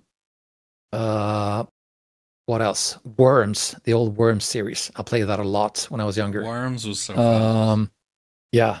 It always came, I feel like free on Xbox. Yeah. Don't know. I'm PC Gamer Master Race. So and then what would I always forget? Actually, hint. If you look on my Twitch page, you can actually see me going into some of my favorite games. But I think I dropped a bunch of them. Yeah, I mean the first Max Payne. I got smallpox when I was really old, so I had to stay home for 2 weeks from work, and that just happened to coincide with the release of the first Max Payne, and I had it very mildly. So I was forced to stay home and play Max Payne for like 10 days. Oh no! Which was awesome. I still like the sort of the whole the comic like noir feeling. That game was just killer. What are you playing right now? Ball Pit has been the thing the last it's aren't you done with the kids thing? It's one of the most hype up games the last 10 years, like 10 days or sort of like after Megabonk, and there was and after BF6 there was Ball Pit is a it's like a crossover between Vampire Survivors, Flipper, not the dolphin, LSD, and Neon. It's one of those games where you it's just crazy. It's and actually it's put my it's no kidding. It's actually put my made my head a bit mushy. I have a history of fatigue or burnout, and it's so crazy that I actually have to give myself to restrict myself for a few days to play it because it just kills my brain. Yeah, you said Megabonk wasn't your style. Yeah. No, I've always been a person that I play a lot of different games. Genre-wise, it's usually been sports and simulators that I played the least. Pretty much anything else goes. I like to say that I like quality. So I'm very picky. I'm fortunate enough to still have a press account on Steam, so I have everything there, which has been a big advantage over the years, obviously. So I try a lot of games. It goes a little bit up and down. So like I have might check out Ball Pit now. I'm not gonna lie. Yeah, I might too. It sounds pretty. It's cool. Up my alley. It's one of those, just like Megabonk and a lot of these crazy popular indie games that just make people rich as heck. Developed by a single dude. Those are always the It's not best. perfect. It would benefit from slightly more functions and a little bit more visual finesse, perhaps. But it's still pretty good. It's a bit like vomit on the screen sometimes. Yeah, It's that's Megabonk too. Yeah, Megabonk is you- definitely vomit on the screen. a bunch of you probably remember or recognize the old Arkanoid, Breakout, Crackout, all of those games where you sort of like I don't know what to call them, sort of like a subgenre. But it's the thing is that it's the evolvement of those old arcade games where you're like, anyway, Super Breakout, yeah. We have a big question It's- from somebody, actually, if you don't mind. No, because this one's I know you might not be able to answer this one because it is pretty in depth, but this one is from Aravan. He said, as someone who clearly cared about the community and communication pretty much more than anybody, was the content creator program originally your idea? Hope you're well, Big T. You were one of the good ones. Thanks a lot. No, it wasn't. But we had a as well as I can remember anyway, I think that it was very much a joint effort in terms of that there were several people of us in the staff that almost simultaneously were thinking about maybe we should have some sort of influencer or content creator program. And I actually remember that I dropped and it doesn't matter who because it's irrelevant. But I dropped the idea to someone, and then I learned that someone had simultaneously planned for the same thing. So I would say that the current ambassador propaganda or content creator program is the evolving result of things we started to work with already last year. And I don't know. Actually, I just realized that I don't know if anything was sort of. How long has this program been going on for? Wasn't They this flew us like to launched? Sweden in February? Yeah, I was going to Yeah, say it was that's when launched it in like started. between winter and spring. Yeah. So in that case, what this turned out to be was actually created by several of us in the sense that there were a bunch of people sort of thinking about the same thing at the same time, then who sort of brought that forward and put it into a more let's say jotted down things on the paper and got it done. I couldn't say because that was after my departure. Fair. All right, we unfortunately cannot take every single question, especially the ones that were donated. But I'm just gonna thank all Do the Pete and Dread. yeah, I will. Yeah. I'm gonna thank let's see where I left off. Moneyback donated $2, Orin with the $5, Involves with the $5, Red Monster Thing with another $10. We answered Rusty earlier with the $5. Pete with the 50 said, I'm objective enough to perceive that Arrowhead hates me as a customer. The reality is probably somewhere more neutral. However, I don't think that matters to me. That said, apathy is here now.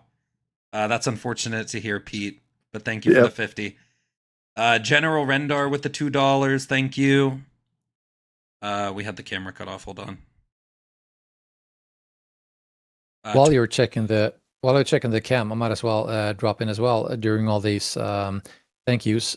I think there's someone called Shad to Joshi. Yes. That, if I'm reading this correctly, did a crazy donation. So if I'm seeing this correctly, thanks a lot.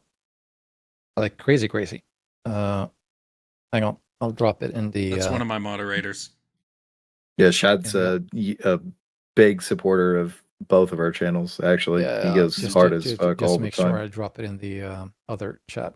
And Twinbeard's actual Dono link is pinned if you guys just want to give it to him directly. That's bonkers.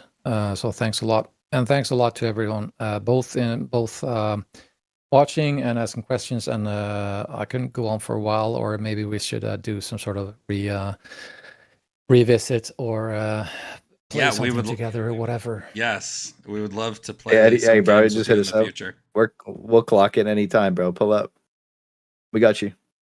Yes. Yeah, we are gonna wrap this one up though. Dread donated 50 and wished. I lost his dono. And wished well wishes to Twinbeard. His message was his message was he appreciated you. I lost it unfortunately, but I read it before. His message was he really appreciated you around, and obviously you know him. And then Zinni, thank you for another dono as well. Pete with $5, Lab with £5, Erevin with the 20, Watchdog with the €5, Black Bear with another 10, and then Black Bear with another 20, and then Space Trump with the 5, and Freya with the 5. Thank you guys all for donating. As we said, we are actually going to just drop them all to Twinbeard right now. So all the revenue from the stream goes to Twinbeard. Every single donation, all the subs. Oh, I had some Ko-Fis as well. 6 million COD players donated on Ko-Fi. Empty Mags and Bomb Box. Let me get a total. Get the big total out for Mr. Windbeard. Also, while some things to say, some things in like English is like while we're still here. That's a lot of woo at the same time. While we're still here, I wanted to say sorry for all the questions that we probably missed, and I also realized that anytime I'm getting a bit tired and I've been talking for a long time, I started a little bit. I almost sound like I'm drunk when I was speaking English. So it's probably because your brain has to work a little bit harder. But thanks a lot for checking in. Thanks a lot for the questions, and sorry for all of the stuff that we probably miss. That's one of the challenges when you're being. First of all, there's a lot of people in the chat, and when there's 3 people hosting it, or 2 hosting and 1 guesting.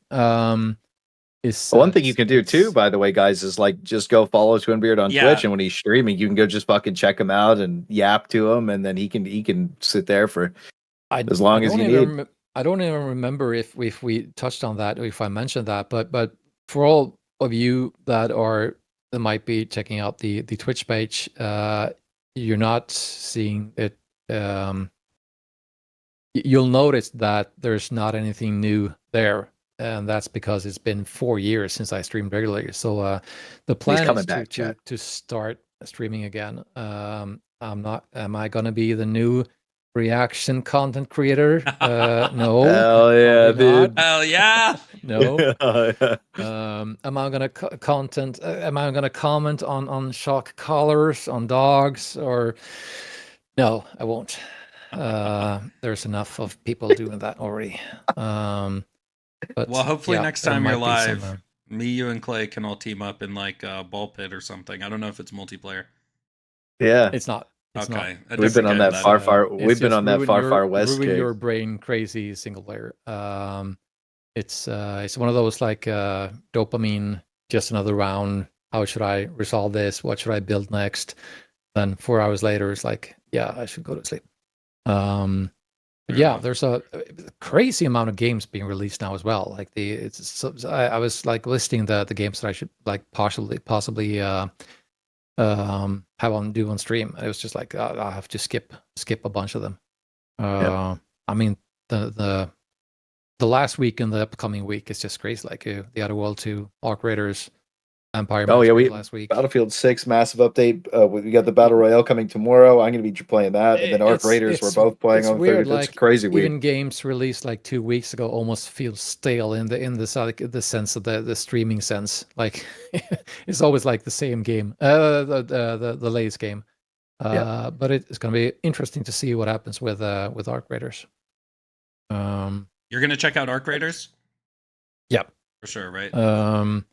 It's the main. Maybe we're sidelining or sidestepping here, but my main sort of issue with it is that a lot of things you feel when you're playing a game that's so obviously made to be a co-op game, when you play that single or solo, it's not as nearly as good. I mean, it's the same with Helldivers.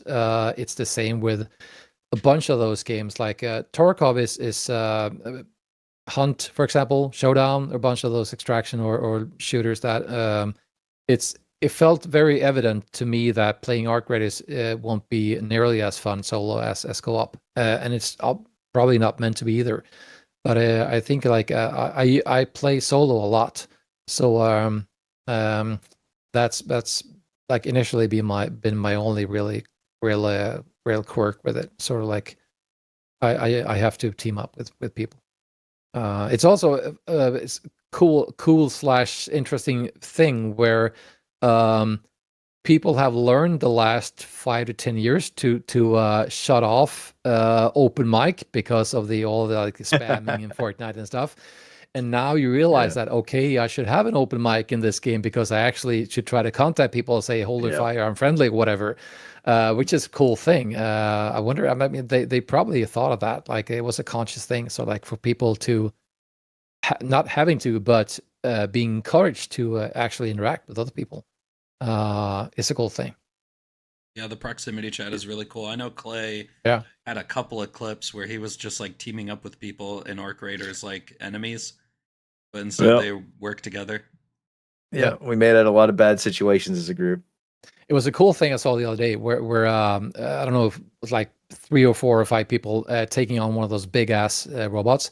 And then someone had seen that, and there was a clip from another angle. So you could actually see these guys being down here on a big field fighting this robot, and from way up high, from sort of like a sniper's perspective, you saw a clip from another channel, another dude who was watching these guys, and was like a really cool meta That's thing. Yeah. Yeah. When it's like when a game creates that sort of like a inert or like unconscious meta thing, like a community thing, it's really you create a sense of immersion. Really cool. It's really Well, special see. too. It doesn't last forever either. You got to get there on the beginning of the game when it's That happening first a 4 lot. weeks of that game is definitely going to be one of those generational experiences that people remember for a very long time. And I want to make sure I'm a part of it because same thing with Helldivers when it came out, man. Like it really is one of those things where if you're there in that moment, it's just It's different. different. It's very different. And I'm happy you were a big part of that first big moment for everybody that hit hard on Helldivers, because I think that's something that pretty much all the OGs are going to remember forever, brother. That's nice of you. Speaking of nice, also I'd like to echo what's being said in the chat to thank you guys for setting this up as well. It was Man, it was fun. It was a It was week or so in the amazing talk. making, but it was more of a fluke actually, more like talking in chat, and then yeah, sort of like why not?